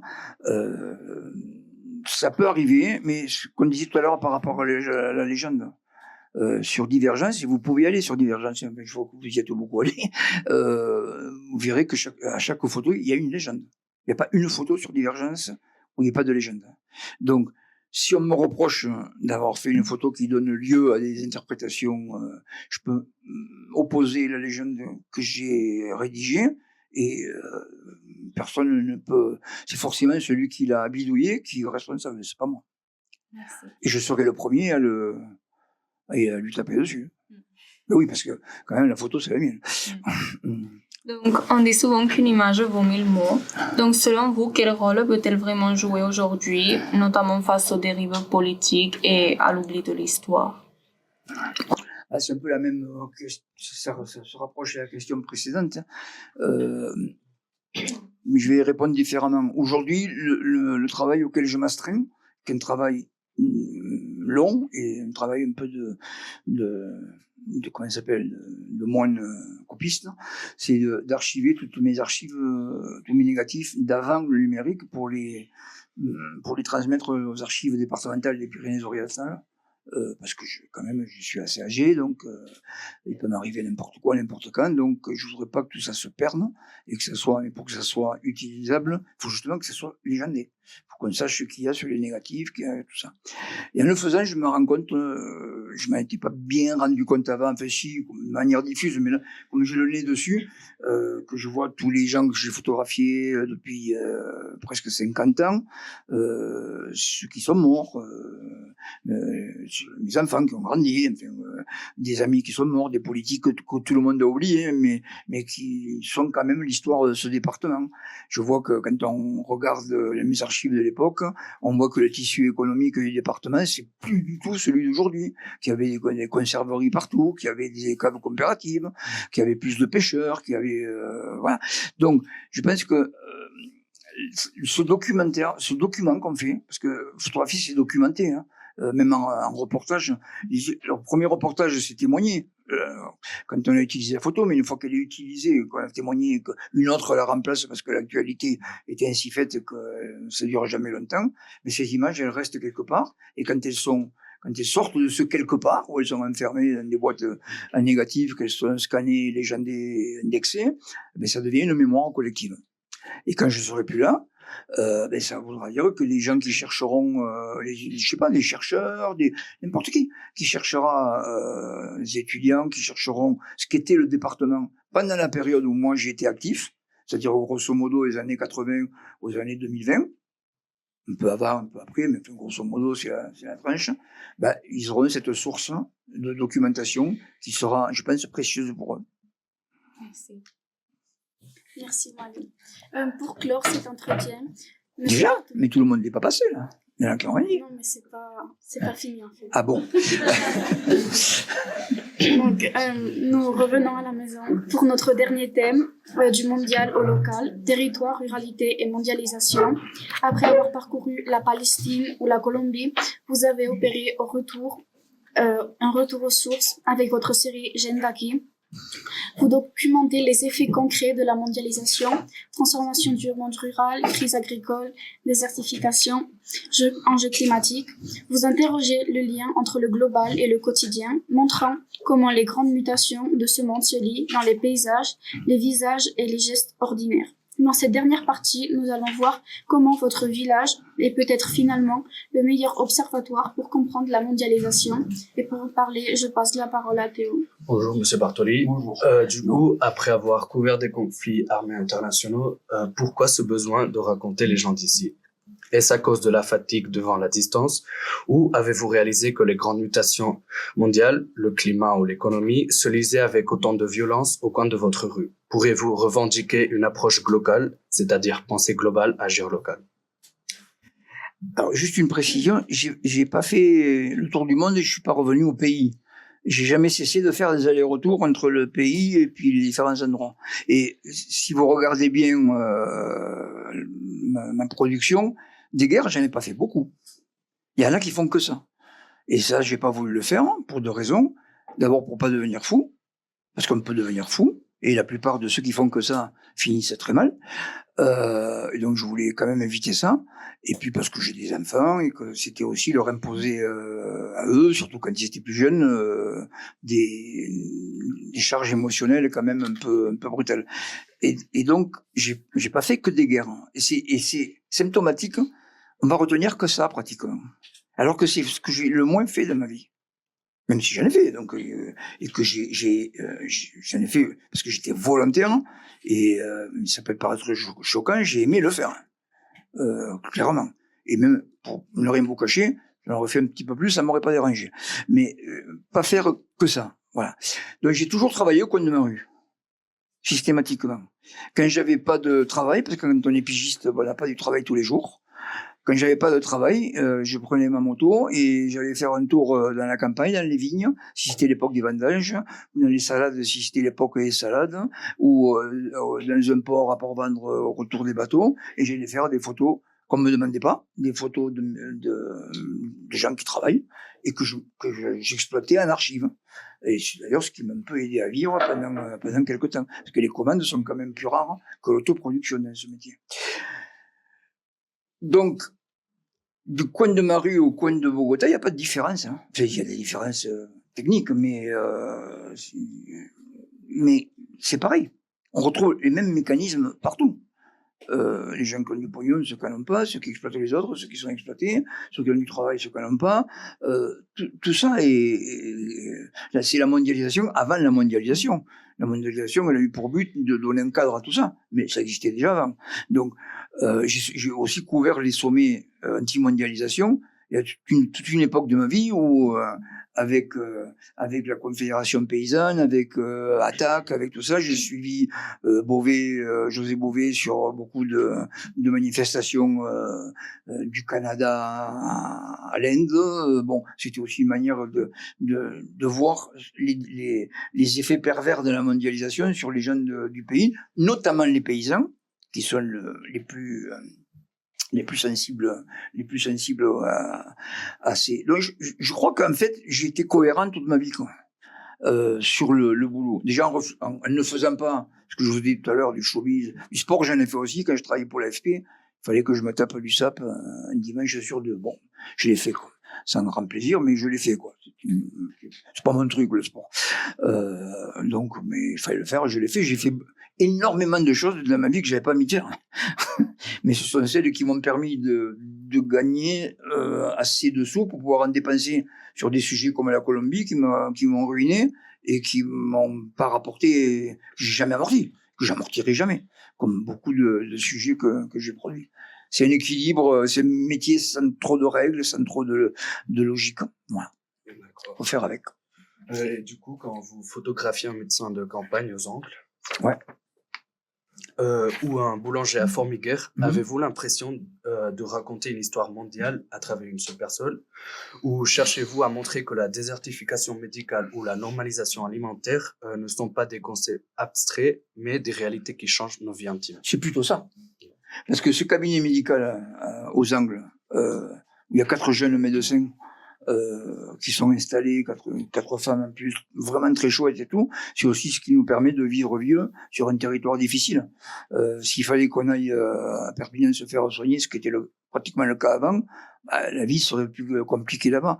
Alors non, là c'est ça, je pense que ça n'a pas grand-chose à voir avec la mondialisation, justement, c'est du agir local, ça, vraiment. C'est un charcutier qui s'installe là et qui est un très bon charcutier et qui ouvre 2 magasins et que tout le monde va s'approvisionner chez lui. C'est ce boulanger qui sort des circuits traditionnels, de la farine industrielle pour faire avec de la farine bio, des pains malheureusement à forte valeur ajoutée. Tout le monde ne peut pas se les payer, c'est dommage. Mais voilà, les initiatives comme ça locales sur des petits territoires, chez moi là-haut, on produit que des patates et du fromage de chèvre. Hein. Il n'y a pas de blé, il n'y a pas de fruits. La vie est rude. Hein. Bon, il y a le ski, tant qu'il y a de la neige. Je ne sais pas combien de temps ça va durer. Aujourd'hui, c'est le ski qui fait vivre le canton, mais le ski, voilà. Donc, oui, j'ai choisi de vivre là-bas parce que j'aime ce territoire, que je l'ai toujours fréquenté en tant que randonneur, en tant que skieur et tout. J'ai choisi de vivre là-bas. Et la première chose que j'ai fait en arrivant dans ce village, où personne ne me connaissait pratiquement, j'ai fait un petit bouquin sur le village que la mairie a acheté, enfin dont la mairie a facilité la parution, qui s'appelle, je sais plus comment, oui, Petite chronique de mon village. Ouais. Je ne savais plus comment il s'appelait. Parce que la première chose que j'ai fait en arrivant, c'est de photographier tout le monde. Les joueurs de rugby, les chasseurs, les ramasseurs des champignons, les enfants de l'école, l'instit, la garde forestière, enfin tous les gens qui participaient à la vie du village. C'est ce qui m'a permis aussi d'y être un peu intégré. Donc, c'est pas compliqué. C'est compliqué quand on n'est pas natif d'un coin aussi fermé que le truc et qu'on arrive de la ville. Et encore, je suis catalan. Ça limite les dégâts. Ça limite les dégâts, mais en fait, c'est quand même pas, c'est pas garanti, quoi. Mais voilà, là, la photo, là, pour le coup, c'est un lien social. C'est à la fois montrer les autres et se montrer soi-même, parce que finalement, qu'on le veuille ou pas, on se photographie soi-même en photographiant les autres. La manière de les photographier, les choix des gens qu'on va photographier, c'est les choix qu'on fait. Moi, ma chronique du village ou le jeune d'acquis, personne ne me demande rien. Quand on me demande, je refuse. Donc, ou je tape en touche. Donc, c'est moi qui choisis, c'est mon travail libre, quand j'ai le temps, quand j'ai pas mieux à faire. Mais voilà. C'est du lien social. J'aime beaucoup cette idée, ouais. En plus de la mémoire. Merci beaucoup. Merci Théo. Anatole va enchaîner. Bonjour Monsieur Bartoli. Bonjour. Alors vous vivez dans les Pyrénées-Orientales, qui est une terre souvent frappée par la sécheresse. Est-ce que vous avez en tête un paysage précis près de chez vous qui agit comme un électrochoc, un moment où vous vous êtes dit le dérèglement climatique, c'est pas que un rapport du GIEC et il est là sous mes yeux dans la couleur de l'herbe? Il y en a plusieurs, évidemment, il y en a partout. Celui qui est le plus visible, que tout le monde voit et qui sert de baromètre ou de thermomètre comme on veut, c'est le lac de Vinça. Son niveau indique clairement l'état de sécheresse générale. Après, il y a des choses plus graves. Moi, je randonne beaucoup en montagne. Et là où avant il y avait des lacs, des basses, comme on dit en catalan, des petits laquets qui souvent gèlent l'hiver, ou il n'y a pas de poisson dedans, mais où il y a de l'eau, ou des petits marécages, quoi. Parce que c'est des éponges, parce que c'est le circuit de l'eau normal. Et c'est-à-dire, près de la source de l'eau, c'est là qu'on voit aussi les dégâts du changement climatique, ouais, clairement. Ça saute aux yeux. Si on connaît son territoire, si on sait que là, avant, il y avait un lac, et maintenant, il y a une espèce de flaque de boue sèche éclatée, c'est clair que... Pour moi, c'est plus là, c'est inquiétant. De toute façon, on le voit venir. Cette année, on a un hiver très enneigé. Bon, c'est super, cette année, il y aura de l'eau partout. En bas, en haut, les mouillères, elles vont se recharger. Les laquais, ils vont se recharger. Dans cette année, les négationnistes du climat, ils vont dire, non, vous voyez, on a passé un mauvais moment, mais là, c'est réglé, quoi. Voilà. On verra l'année prochaine. On verra dans 2 ans, dans 3 ans. Moi, ce que je vois, c'est que même quand avant, j'ai l'âge d'avoir quand même beaucoup de comparatifs, je vois qu'avant, quand il y avait des années plus sèches que d'autres, c'était variable, mais si jamais ça n'avait atteint les niveaux qu'on a atteints l'an dernier. Autre question, j'ai une photographie ici. Ouais. Poignante. On y voit un éleveur. Ils m'ont volé toutes les images. On y voit un éleveur dans sa bergerie. Il est à genoux, une jambe repliée, dans une posture inhabituelle qui est ni de l'action, ni une pose héroïque. Et il est au niveau du sol, donc de la paille sèche. À côté de lui, on voit un simple seau vert, comme si l'eau était devenue une ressource rationnée. C'était le cas. Et cette position de l'homme à genoux est symboliquement très forte. Est-ce l'image d'un monde agricole mis à genoux par des forces climatiques et économiques qui les dépassent? Alors c'est bien de le lire comme ça, mais franchement, c'est pas ça que j'ai pensé en le faisant. J'essaie de me remettre dans la situation, là, j'ai fait ça en 2023, je crois, ou 24, pour le monde. Je crois que simplement s'il est à genoux, c'est parce que l'abreuvoir automatique de ces chèvres est au niveau des chèvres. Et que donc, s'il est debout, ça colle pas. Toi, des fois, il faut pas chercher des midi à 14h. Des fois, c'est très pragmatique, les histoires. Voilà. Alors, que tu vois ça, ça m'arrange. Parce que tu as perçu un message, tu me connais pas, tu connais pas ce monsieur, et tu as perçu dans cette posture un message de détresse, d'impuissance, de fatalité. Ça me va. Mais j'aimerais pouvoir dire, oui, je l'ai calculé, je dis mets-toi à genoux, prie même si tu veux. Non, c'est pas vrai. Il s'est mis à genoux parce que l'objet que je voulais montrer était prévu sur le coup. Il faut à la fois chercher le sens des photos et savoir aussi pas dire n'importe quoi. Voilà. Parce qu'on peut se faire passer pour ce qu'on n'est pas facilement. Merci beaucoup. Je t'en prie. Merci Anatole. Nous allons maintenant passer la parole à Olivia. Bonjour Monsieur Bartoli. On parle souvent de la crise agricole et des statistiques ou des images de manifestations violentes. Vous choisissez le silence, l'intimité, le visage. Pensez-vous que l'art documentaire peut redonner une dignité à ces hommes qui ont souvent le sentiment d'être oubliés ou incompris par le reste de la société? Oui, complètement. Bonjour. Parce que je suis persuadé que c'est pas celui qui gueule le plus fort qui a raison. Ça, je l'ai constaté plusieurs fois.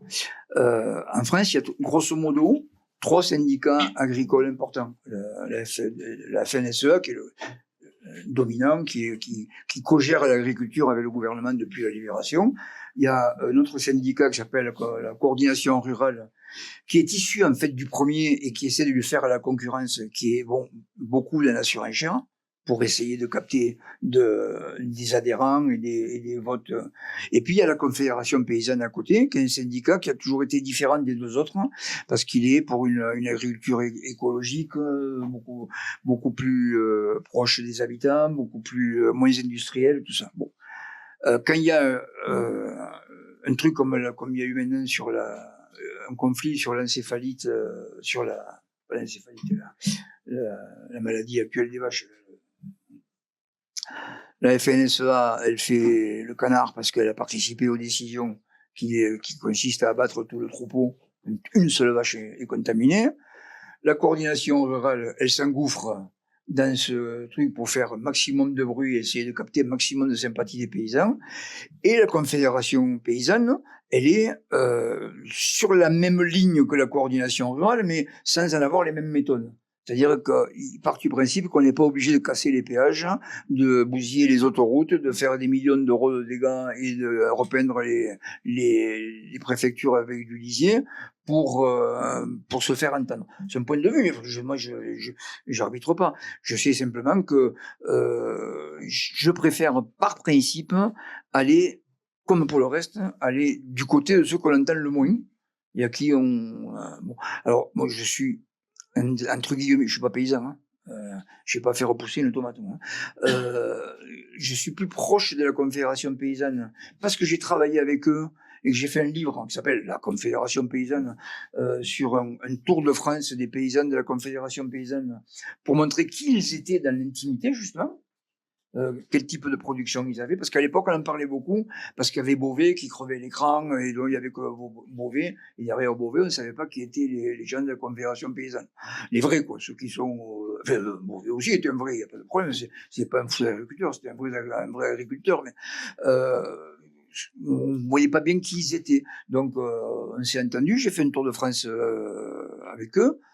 Ça m'a pris quelques mois quand même, et à photographier des petits paysans de la Confédération et présenter très rapidement, en forme de photoreportage, de présenter leur production, ce qu'ils faisaient, dans quel coin de France ils étaient, et voilà. Et donc, je préfère montrer la réalité de tous les jours qu'un coup de colère une fois par an, quoi. Voilà. Même si là, je suis à la retraite, oui, j'avais aucune obligation à y aller, quoi. Mais si j'avais été actif, je serais quand même allé sur les manifestations des autres paysans. C'est comme pour la maladie, la vache qu'on a montré tout à l'heure. Je suis allé à la manifestation des paysans, c'était la coordination rurale et la confédération paysanne, et je suis allé voir un éleveur que je connaissais pour voir comment lui, éleveur, il le vivait personnellement en dehors des banderoles et des feux de Bengale, quoi. Merci. Super. J'ai répondu? Oui, bien sûr. J'ai une autre question. Ouais. Retournez-vous montrer vos photos aux agriculteurs, aux commerçants ou aux habitants que vous avez photographiés pour Jendaki? Si oui, comment réagissent-ils en se voyant? Ont-ils parfois le sentiment que vos images les aident à mieux faire entendre la réalité au-delà de leur village? Ouais, en général, c'est très bien perçu. Déjà, ils se voient sur Facebook ou sur Instagram, puisque le seul journal dans lequel je publie aujourd'hui régulièrement, c'est Facebook et Instagram. Donc déjà, ils se voient, et puis la dernière que j'ai photographiée, ça vous parlera, vous, parce que c'est aussi votre génération, l'infirmière qui fait le tour du Cap-Cyr pour soigner les gens chez eux, il y a eu 500 likes. C'est énorme. Et dans les statistiques, je crois qu'il y a eu 40 000 vues. Un truc comme ça. C'est énorme. Et elle n'en revenait pas. Elle dit, je vais devenir influenceuse. Elle me dit. Alors, si après les gens, la plupart du temps, ça leur suffit. Et s'ils veulent des photos, je leur fais. Hein. Je leur imprime, il n'y a pas de problème. La plupart du temps, ça leur suffit. Et sur l'épicerie de Matemal, si vous y allez, vous verrez qu'il y a deux pages de Facebook avec le jeune épicier, vieux cuisinier qui donne un peu de main, qui sont affichés sur la vitrine. Moi, ça me suffit, ça. Voilà, je gagne pas un rôle là-dessus. C'est pas mon sens. Personne ne me paye pour rien. Je veux dire, j'ai même pas de morceau de pain à l'œil, c'est pas la question. Hein. Mais ce retour d'estime entre nous, mais important, quoi. Merci beaucoup. Je t'en prie. Merci, Olivia. Lara va poursuivre. Bonjour monsieur. Bonjour. Dans vos photos, on sent une tension. Beaucoup de jeunes quittent la campagne, mais d'autres s'accrochent. Sentez-vous dans vos reportages cette lutte entre rester et partir? Est-ce que être ici aujourd'hui, c'est un acte de résistance? Je dirais pas un acte de résistance, mais pour moi un acte de transmission. Ça, c'est important. Voilà. Je suis très vieux. Je vais bientôt avoir 69 ans. Donc j'en ai plus pour très très longtemps. Et j'ai vu beaucoup de choses, des bonnes, des mauvaises trucs. Et je pense que pouvoir les transmettre, et même au-delà, d'une manière plus égoïste, rester en contact avec une génération qui est pas la mienne. Mes enfants, ils ont 45 ans et 40 ans. Donc voilà, je veux dire, donc ils n'ont pas d'enfants. J'ai pas de petits-enfants, donc c'est une génération, la vôtre, qui met... des fois, je tombe de cul, comme on dit poliment, quand je vous vois agir, quand je vous vois faire, vos habitudes d'aujourd'hui, tout ça. Eh bien, de venir là, pas vous apprendre des choses, vous en apprenez plein, vous avez les moyens d'en apprendre plein par vous-même, avec vos profs, mais d'apporter un témoignage sur une période que forcément vous n'avez pas connue, ni même vos parents, dans la plupart des cas, mais pour moi, c'est la transmission, ouais. Ouais, ça c'est. Comme j'ai passé ma vie à documenter, ça serait un peu ballot qu'à la fin de ma vie, je dise bon ben c'est fini quoi, on ne documente plus, ciao, bonsoir, merci pour tout. Non, je vais peut-être dans 10 ans, vous allez vous souvenir d'un détail de cette discussion et ben ça va faire le lien entre nos générations. Ça mettra, je pense, un peu d'huile dans les rouages. Et bon, je suis content d'y participer. Voilà. Votre travail montre des métiers qui s'éteignent, par exemple les derniers petits commerces, mais aussi de la résilience. Diriez-vous que vous photographiez, un monde en train de disparaître ou simplement un monde en train de se transformer douloureusement pour s'adapter à la mondialisation? Mais des mondes qui disparaissent, il y en a tous les jours. Qui disparaissent, il y en a tous les jours. Depuis le néolithique, chaque génération, il y a un monde qui a disparu. On a appris à manier des outils, à faire des maisons, à cultiver des champs, et chaque fois, c'est des mondes. Aujourd'hui, on est dans un monde où on ne produit plus grand-chose, où c'est les machines qui produisent. Le monde que j'ai connu, moi, n'a pas grand-chose à voir avec celui que vous allez connaître, vous, avec la vie que vous allez avoir. C'est pas la fin du monde, hein. C'est la fin d'une époque, mais il n'y a pas un début et une fin, une époque. Tout ça, c'est linéaire, ça évolue, ça vit, ça naît, ça vit, ça meurt, comme les gens. et comme les productions. Je disais tout à l'heure que dans mon département, dans les Pyrénées-Orientales, il y avait on produit beaucoup de fruits, quand on en produit, on en jette beaucoup. Ben, il y a 20 ans, ou il y a 30 ans plutôt, il y avait une conserverie presque dans chaque village. Et puis après, il y a eu quelques grosses conserveries, et maintenant, il n'y a plus de conserverie du tout. Donc, c'est un savoir-faire qui a disparu, c'est un monde qui a disparu. Voilà. Mais graduellement, ça s'est pas arrêté au jour au lendemain, ça s'est éteint. Autre chose l'a remplacé. Mieux, pas mieux. Pas partie de ceux qui disent ouais c'était mieux avant, tout aujourd'hui c'est que de la merde. Non, c'est un monde différent avec des rapports sociaux différents, beaucoup plus brutaux que ceux que j'ai connus quand j'avais votre âge. Et pourtant, on se castagnait fort à l'époque quand même, je veux dire déjà politiquement et tout, mais se respectait plus. Je pense qu'aujourd'hui, bon, ben, c'est comme ça. Moi, j'assiste à ça, donc je le documente et je vous laisse le paquet, démerdez-vous avec. Faites ça ce que vous voudrez. Ce que vous pourrez surtout. Merci Lara. La parole est à Jérémy. Alors bonjour Monsieur Bartoli. En ce moment, l'actualité est saturée d'images de naufrages en Méditerranée et de camps de migrants. Alors vous qui êtes né dans l'histoire de la Retirada et des camps d'Argelès, quel regard portez-vous sur l'accueil des réfugiés aujourd'hui? Vous dites souvent ce sont les migrants qui sont les réfugiés d'aujourd'hui. Est-ce que cela signifie que pour vous, 1939 et 2025, c'est un peu la même histoire qui se répète? Ouais, j'ai un peu répondu un peu différemment à une question légèrement qui ressemblait beaucoup. Oui, non, moi je le répète, il y a pas de différence quand je vois aujourd'hui bon, le camp qui a été démantelé à Sangatte, ou ces camps qui se recréent partout, qui sont encore moins organisés et moins structurés que les camps dans lesquels on a entassé nos parents. Ben forcément, moi, quand je vois des barbelés avec des gens derrière, pourquoi voulez-vous que ça m'évoque autre chose que ce qu'ont vécu mes parents? Moi, j'ai pas vécu, hein. Soyons clairs, moi je suis né après. Hein. J'ai jamais été dans un camp de concentration, moi. Mais c'est mes parents qui sont.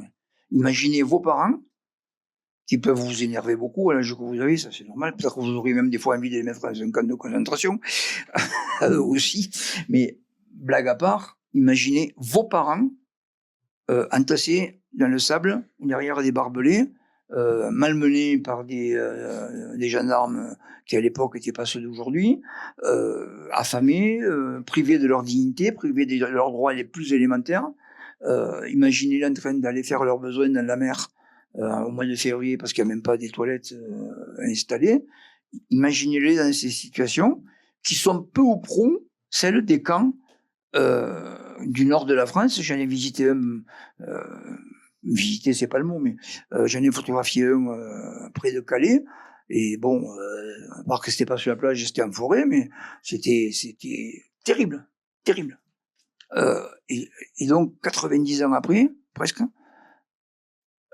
on refait les mêmes choses alors qu'on est dans un pays riche malgré la crise.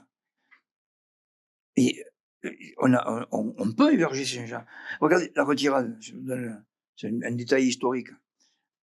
On était incapable d'accueillir 500 000 Espagnols, qui sont devenus très rapidement 350 000, parce qu'il y en a qui étaient tellement effrayés par leur accueil qu'ils ont repassé la frontière. Mal leur en a pris, parce que c'était encore pire pour en Espagne, puisque la plupart, ils ont été fusillés dès qu'ils ont passé la frontière. Mais donc, on n'a pas réussi à accueillir dignement, réellement, 350 000 Espagnols. Moins d'un an après la Seconde Guerre éclate, les Allemands envahissent le nord de la France en passant par la Belgique. Il y a ce qu'on appelle l'exode, c'est-à-dire que toutes les populations civiles quittent le nord. Ça fait plus de 2 millions sur les routes. Ils ont tous été hébergés. Ils se sont répartis dans toute la France. Toute la zone sud a hébergé les gens du nord. Et il y en avait 2 millions. Donc c'est qu'à un moment où il y avait une volonté de pas le faire. Il y a un an qu'on savait qu'ils allaient arriver, les Espagnols. Il y a un an que la bataille de l'Èbre était perdue, qu'on savait que la République était foutue. Donc il y a un an qu'on savait qu'ils allaient arriver, et pendant un an on a refusé d'organiser quoi que ce soit. Quand ils sont arrivés, c'était un peu le wake, c'est vrai. Mais parce qu'on n'avait pas prévu ce qui était inéluctable. Les gens qui arrivent aujourd'hui d'Afrique du Nord, qui ont traversé des choses qu'on n'imagine même pas, en Libye, qui ont été rackettés, assassinés, torturés, violés, dans un pays où la France elle-même, elle a démoli le système de Kadhafi, qui n'était pas un système bien vertueux, enfin qui se tenait un peu quand même. Et nous, il y a... Je ne reviens pas sur l'actualité, pourquoi on l'a fait, c'est un autre débat. Mais aujourd'hui, la Libye est un pays sauvage, abandonné à des milices, et les gens qui sont obligés de le traverser pour venir embarquer chez les passeurs sont... Mais alors, c'est effrayant, les témoignages qu'il y a. Au mieux, ils sont entassés dans des prisons invraisemblables, et au pire, ils sont rackettés, esclavisés par des passeurs ou par des profiteurs. Et ces gens, quand ils se noient pas en Méditerranée, on n'est pas capable, nous, de leur donner, en attendant une régularisation, en attendant de voir s'ils peuvent pas aller dans un autre pays, on ne peut pas leur donner un accueil digne. L'accueil digne, c'est juste dormir à un endroit au sec et avoir 2 repas par jour. C'est pas leur offrir, un hôtel 4 étoiles. Et ça, on ne peut pas le faire, alors qu'on en a les moyens, largement, et que ces gens-là, en venant travailler ici, ils vont être profitables à l'économie de nos pays. Regardez l'Andorre.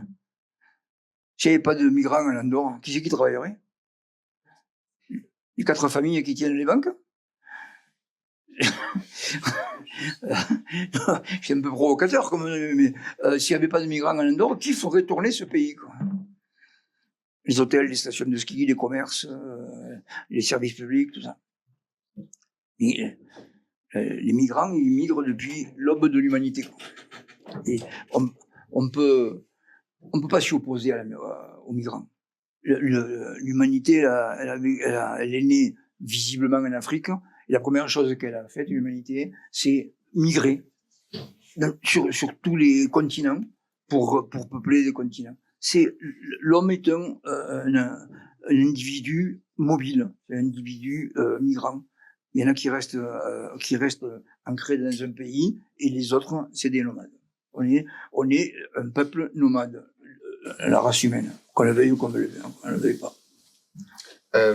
Alors, votre conscience politique s'est forgée à travers les dessins antifascistes de votre oncle Joseph. Aujourd'hui, partout en Europe, et même parfois près de chez nous, on voit ressurgir des discours nationalistes et d'extrême droite. Est-ce que le photographe engagé que vous êtes est-il inquiet? Est-ce que votre mémoire, donc offensive, sert justement à nous avertir que les fantômes du passé ne sont pas très loin, ils sont proches? C'est pas inquiet que je suis. C'est plutôt en colère. L'inquiétude, elle va avec, parce qu'il y a de quoi être inquiet. Parce que, on va pas rentrer dans le débat politique, ici on n'est pas pour ça, mais les gens qui sont plus discrets aujourd'hui, ceux qui adoraient Trump et qui sont allés le féliciter quand il a gagné les élections, aujourd'hui on sent que, bon, en même temps ils sont au tribunal, ils peuvent pas être partout, hein, mais ils sont beaucoup plus discrets sur la question quand même. Parce que ce que fait Trump aujourd'hui aux États-Unis, avec son ICE là, qui tue des gens en vous portant dans la rue, c'est grosso modo le programme que certains proposent en Espagne, en France, en Italie, dans tous les pays d'Europe. Donc là, pour le coup, faudra pas nous refaire le coup de on ne savait pas. Pas vrai. Faudra pas nous refaire le coup, on n'a pas essayé. C'est les seuls qu'on n'a pas essayé. Ouais.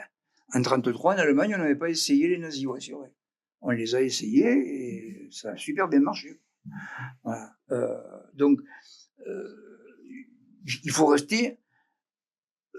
Vous allez vivre dans un monde qui est plus dangereux que celui que j'ai connu, qui était déjà pourtant pas mal. Vous allez vivre dans un monde où la paix n'est pas une garantie.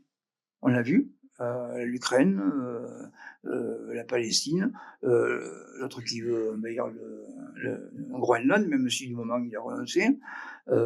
Tous les crédits militaires de tous les pays sont en augmentation.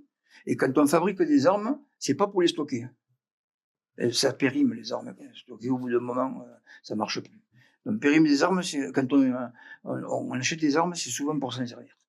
Donc vous avez des gens aujourd'hui qui pensent que une guerre peut régler un certain nombre de questions économiques, parce que les guerres servent toujours à régler des questions économiques. C'est un régulateur. Depuis l'aube de l'humanité, se foutre sur la gueule, c'est le meilleur moyen de régler des problèmes de partage de territoire, de partage de ressources. Voilà. C'est à vous de voir. Hein. Moi, je suis pas inquiet. Moi, je risque plus rien. À l'âge que j'ai, je risque plus rien. Par contre, je suis en colère. Je suis en colère que ma génération et celle d'avant, qui a bon cru changer le monde, comme toutes les générations, hein, qui croient qu'elles vont changer le monde, mais à la fin de notre temps de parcours, on se rend compte que non seulement ça n'a pas changé, mais ça s'est aggravé. Quoi. Et ça me fout vraiment en colère. Merci de votre On me fait sortir du sujet. Là. On va avoir des problèmes avec la représentation consulaire dans ce pays. Je pourrais moyen d'avoir une bouteille d'eau. Bonjour Monsieur Bartoli. Bonjour. Nous vivons une révolution technologique avec l'arrivée de l'intelligence artificielle génératrice d'images. Aujourd'hui, on peut fabriquer une fausse photo de guerre hyper réaliste en 3 clics. Pour vous, dont le métier est d'aller sur le terrain pour rapporter une preuve du réel, est-ce une menace? Et comment le photojournaliste peut-il défendre la vérité de son témoignage dans un monde où l'on doute de tout? Question fondamentale, ça m'étonnait même qu'on ne l'ait pas abordé encore l'AI, parce que c'est vrai que c'est quand même une épée de Damoclès qu'on a sur la tête et pas des moindres. Bricoler les photos pour leur faire dire ce que vous ne disiez pas, on n'a pas attendu l'AI pour ça. Hein. L'IA, pardon. On n'a pas attendu l'IA pour ça. Les soviétiques étaient experts dans la technique, c'était pas les seuls, c'était juste beaucoup plus artisanal, beaucoup plus visible, encore qu'il y avait de très grands spécialistes. Donc, fabriquer des photos. Après, on a eu Photoshop, qui permettait beaucoup plus facilement, à la portée de tout le monde, ou presque, de bidouiller des photos, de les bidonner. Bon. Donc, l'IA, c'est un développement de ça. L'avantage, si ça tant est que ça en soit un, c'est que c'est automatisé, quoi. Tu dis, tiens, mets-moi ça, mets-moi un char là, et mets-moi un avion qui descend en piqué là, et pof, 2 minutes après, ça fait ça. Bon, ça fait des documents qui sont crédibles, bien qu'ils soient complètement faux. L'IA, c'est la sophistication du fake, de la fausse rumeur, de la manipulation. Donc, dans tous les cas, il n'y a jamais qu'une source. On ne peut jamais se contenter d'une seule source. Le principe, par rapport à une image qu'on voit, qui est surtout une image qui serait choquante, enfin qui attire notre attention, c'est de se poser la question, est-ce qu'elle est faite par une IA ou pas? Aujourd'hui, on a encore les moyens en travaillant un peu, je ne sais pas comment on fait, mais je sais qu'on peut le faire, en travaillant un peu, on a le moyen de savoir d'où vient cette image et qui l'a créée. Voilà. Alors, à mon avis, ça ne nuit en rien au photojournalisme tant que ceux qui regardent les images sont capables d'avoir cet esprit critique et cette distance critique par rapport à l'image. Mais c'est vrai aussi par rapport aux images des photojournalistes. Une image n'est pas une vérité. Une image, c'est une interprétation de la réalité. Alors qu'elle soit interprétée par quelqu'un qui l'a cadrée comme ci ou comme ça pour la rendre plus conforme à son esthétique ou même à ses intérêts politiques, ou qu'elle soit générée par un ordinateur, dans le fond, c'est un peu la même chose. L'IA va nous demander d'être plus exigeants avec la réalité, d'être plus acteurs que spectateurs, d'être plus attentifs aux sources, mais on ne peut pas l'empêcher, l'IA. Qui est-ce qui aujourd'hui va empêcher Monsieur Apple ou Monsieur je ne sais pas qui de faire des IA à personne? Donc, comment on ne peut pas l'empêcher? On ne peut pas l'interdire. On va s'en méfier. Voilà. Comme d'une fausse information, comme d'un fake, comme il y en a eu, toujours. Je dirais, aujourd'hui, ça se sophistique, ça s'automatise, mais c'est pas une invention du moment. Merci beaucoup. À travers vos photographies, vous montrez un monde souvent marqué par les crises et la précarité. Pourtant, vous continuez à témoigner et aller à la rencontre des autres. Dans cette actualité parfois très sombre, l'espoir est-il encore possible selon vous? Où le trouvez-vous aujourd'hui? Et y a-t-il une rencontre récente, un visage croisé dans vos reportages Jens Daki qui vous a donné le sentiment que la solidarité reste plus fort que tout le reste? Presque tous. Parce que, d'accord, la période est très difficile, très compliquée. Mais si, en 44-45, les gens qui avaient votre âge, même plus âgés, dans une Europe complètement dévastée, dans des villes comme Le Havre ou Rouen, dont il ne restait rien, dans des villes allemandes dont il ne restait rien, parce qu'elles ont été pilonnées jusqu'à l'excès, si ces gens, ils ont eu quand même à un moment l'énergie de se dire on va sortir de ce merdier, on va construire une Europe, par exemple, avec tous les défauts qu'elle a, tout ce qu'on veut, mais si les gens, ils ont dit on va construire un monde de paix, plus jamais ça, tout ça, bon, ça fonctionne moyennement bien, je suis d'accord, mais s'ils ont eu la volonté de le faire, est-ce que nous, on aurait le droit aujourd'hui de dire c'est la fin du monde, on va tous se suicider parce que c'est la merde, et on va pas s'en sortir? Non. À chaque crise, il y a un rebond. Malheureusement, l'histoire, elle montre que ce rebond arrive souvent après une guerre, après une confrontation majeure. C'est pas toujours le cas, mais après une crise, ça c'est sûr. Donc oui, je pense qu'il y a des raisons d'espérer. Il y a des raisons d'espérer. Je pense que l'espèce humaine a, je pense, cette faculté que n'ont pas l'ensemble des autres animaux, puisqu'on est des animaux parmi les autres, c'est justement d'avoir une capacité à rêver, une capacité à reconstruire, une capacité de résilience et aller au-delà des atrocités qu'on vit à des moments. Et on n'a pas touché le fond, on n'a peut-être pas touché le fond, pour rebondir et de là rêver d'un monde meilleur. Tant qu'on peut rêver et qu'on est plusieurs à pouvoir le faire, il y a de l'espoir. S'il n'y avait pas eu ça, s'il n'y avait pas eu cette capacité humaine à aller de l'avant, malgré tout, je pense qu'on serait encore à quatre pattes à disputer les grottes aux ours. Ok, merci. Merci Antonin. Maintenant, notre dernier journaliste, Oscar. Bonjour monsieur. Oscar, bonjour. Alors, dans votre ouvrage La Retirada, vous citez ce principe transmis par votre père et votre oncle. Face à l'histoire, le choix se résume à collaborer ou à résister.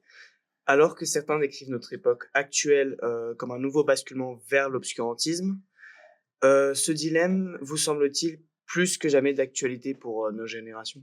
Mais je crois que vous posez la question, c'est déjà y répondre. Ouais, voilà. Résister peut coûter très cher. En temps de guerre, ça peut coûter la vie. Mais collaborer, je pense que c'est pire. Parce que c'est une survie honteuse.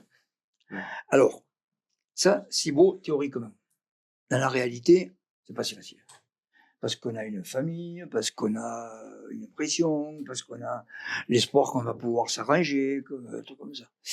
Rappelons-nous qu'en France, résister ou collaborer, ça a été un choix cornélien que beaucoup n'ont pas fait, que peu ont fait, et je te laisse tirer les conclusions toi-même. Mais moi, je m'accroche à cette idée de résister, parce que ça aussi, c'est une des caractéristiques de l'espèce humaine sur les autres animaux. C'est la capacité à penser qu'on ne peut pas tout accepter tout le temps. On fait tous beaucoup de concessions dans nos vies professionnelles, parce qu'on a des supérieurs, parce qu'on a des contraintes, parce qu'on a des familles, parce qu'on a des traites à payer, parce que la vie la vie de tous les jours, la vie de vos parents que vous voyez vivre devant vous, qui doivent souvent se poser la question de savoir comment ils vont finir le mois, ou s'ils vont pouvoir acheter une voiture ou pas, ou s'ils vont pouvoir acheter une nouvelle paire de baskets. Donc ça amène à des compromis. Je dis pas des compromissions, mais à des compromis avec un système dominant. C'est pas facile de résister à ça. Je pense qu'on peut, jusqu'à un certain niveau, on peut accepter beaucoup de compromis. Moi-même, j'ai accepté beaucoup de compromis dans ma vie professionnelle. Pas dire non, moi je suis sur une ligne et j'en bouge pas. C'est juste pas tenable. Après, il y a une limite au-delà desquelles, si on se laisse entraîner, alors on perd sa dignité et sa qualité d'humain. Okay. Et donc, pour finir avec le recul sur ce parcours riche que vous avez eu, si vous deviez repartir demain pour un reportage international, quel terrain est-ce que vous choisiriez aujourd'hui avec l'homme que vous êtes devenu? Est-ce qu'il y a une cause que vous regrettez de ne pas avoir couvert? Toutes, mais pas assez couvert. Déjà, j'irai faire un tour à Minneapolis, une ville que je connais pas, ça va être intéressant. Après, je retournerai bien au Venezuela. C'est un pays auquel je me suis beaucoup attaché. Et puis, là où je reviendrai à coup sûr, je parle pas de tourisme, hein, je parle de travail. Ben, c'est en Palestine, oui. Parce que là, on est au summum de la contradiction du siècle passé et de celui-là. Ouais, après, si c'était pour faire du voyage qui est toujours pour moi une espèce de reportage quand même. C'est jamais vraiment un voyage all inclusive au Valère. J'irais peut-être au Chili ou en Argentine, parce que c'est aussi des pays que je me suis beaucoup attaché. Mais là, l'urgence, à mon avis, ça serait d'aller aux États-Unis ou en Palestine, et au Venezuela. Merci. En résumé, Monsieur Bartoli, nous dirions que vous êtes un homme de combat, mais aussi une personne qui a cœur de transmettre des valeurs à la jeunesse. C'est pourquoi vous êtes ici. Vous allez mener une résidence avec des élèves du lycée français et du lycée Andoran, soutenus par les organisateurs de Visa pour l'image, célèbre festival photojournaliste à Perpignan. Vous allez leur apprendre les techniques et l'esprit du photojournalisme pour créer une exposition. Pourriez-vous nous présenter rapidement ce projet qui va se faire en plusieurs étapes? Oh, il est assez simple. D'abord, il faut aussi remercier l'ambassade de France qui a présidé à la décision et je pense au financement de ce projet. C'est quand même important. Le principe est assez simple en apparence, c'est très compliqué dans la réalisation, c'est de montrer les différences, mais aussi les points communs, parce qu'on parle beaucoup de différences, mais il y a beaucoup de points communs entre l'enseignement andorran et l'enseignement français, entre les deux établissements, de montrer des gens de votre âge qui se ressemblent tous. Hein. Moi, si je te croise dans la rue, je ne sais pas si tu es au lycée andorran ou au lycée français. Hein. Vous êtes tous habillés pareil, ou dans le même genre. Donc, il va falloir inventer des solutions pour voir ce qui peut séparer, ce qui peut rassembler les deux sujets. On va pas faire en 3 fois 2 jours, on va pas faire des journalistes professionnels de haut niveau, ça c'est sûr. Mais on va quand même, je pense, défricher des terrains alors je le dis en particulier ici où je dois vous dire que j'ai été heureusement surpris par la qualité du travail que vous avez fait pour préparer cet entretien. Franchement, je suis bluffé par votre professionnalisme. Je dis pas ça pour passer la brosse, pas trop le genre de la maison. C'est parce que vraiment, c'est de très haut niveau. Donc, ça me met un défi d'aider les jeunes qui vont travailler avec moi à être au niveau de ce que vous avez fait ce matin. Il va falloir que je revoie un certain nombre de questions, mais c'est bien, ça va me faire travailler.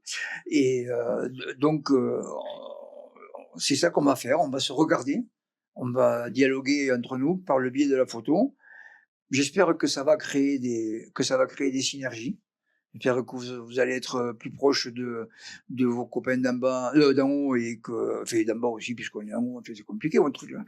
Mais et j'espère que vous allez vous rapprocher, vous rendre compte que vous n'êtes pas différents, que vous êtes tous à cheval sur 3 langues, au moins, ce qui est une grande chance dans la vie, pas un handicap, et que vous allez vous rendre compte que vous êtes tous des citoyens andorrans, quelles que soient vos origines, vos préférences et tout ça, et ça je trouve que c'est pas mal. Je suis content de participer à ça. Moi. Ça va dans le sens de ce que j'aime faire, que les jeunes ne se battent pas entre eux. Donc, encore merci, Monsieur Bartoli. Merci à vous tous. Les élèves par groupe de 2 de notre groupe vont suivre votre résidence en tant que reporter. D'accord. Donc, ils ont déjà commencé hier, alors nous aurons ainsi le plaisir de vivre avec vous cette expérience. Et pour finir, un grand merci à vous, bien sûr.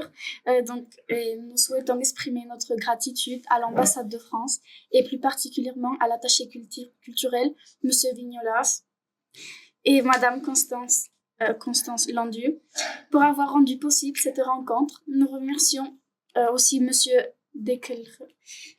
délégué de l'enseignement français en principauté d'Andorre, le proviseur de l'école, M. Salvan, et Mme Parès, proviseuse adjointe, et pour finir, Visa pour l'image de Perpignan. Merci aussi aux journalistes de la SPSES pour leurs questions passionnantes et à l'équipe technique. À bientôt, chers auditeurs sur Climat LCF, la radio de la classe Images et Médias du LCF. Merci. Super.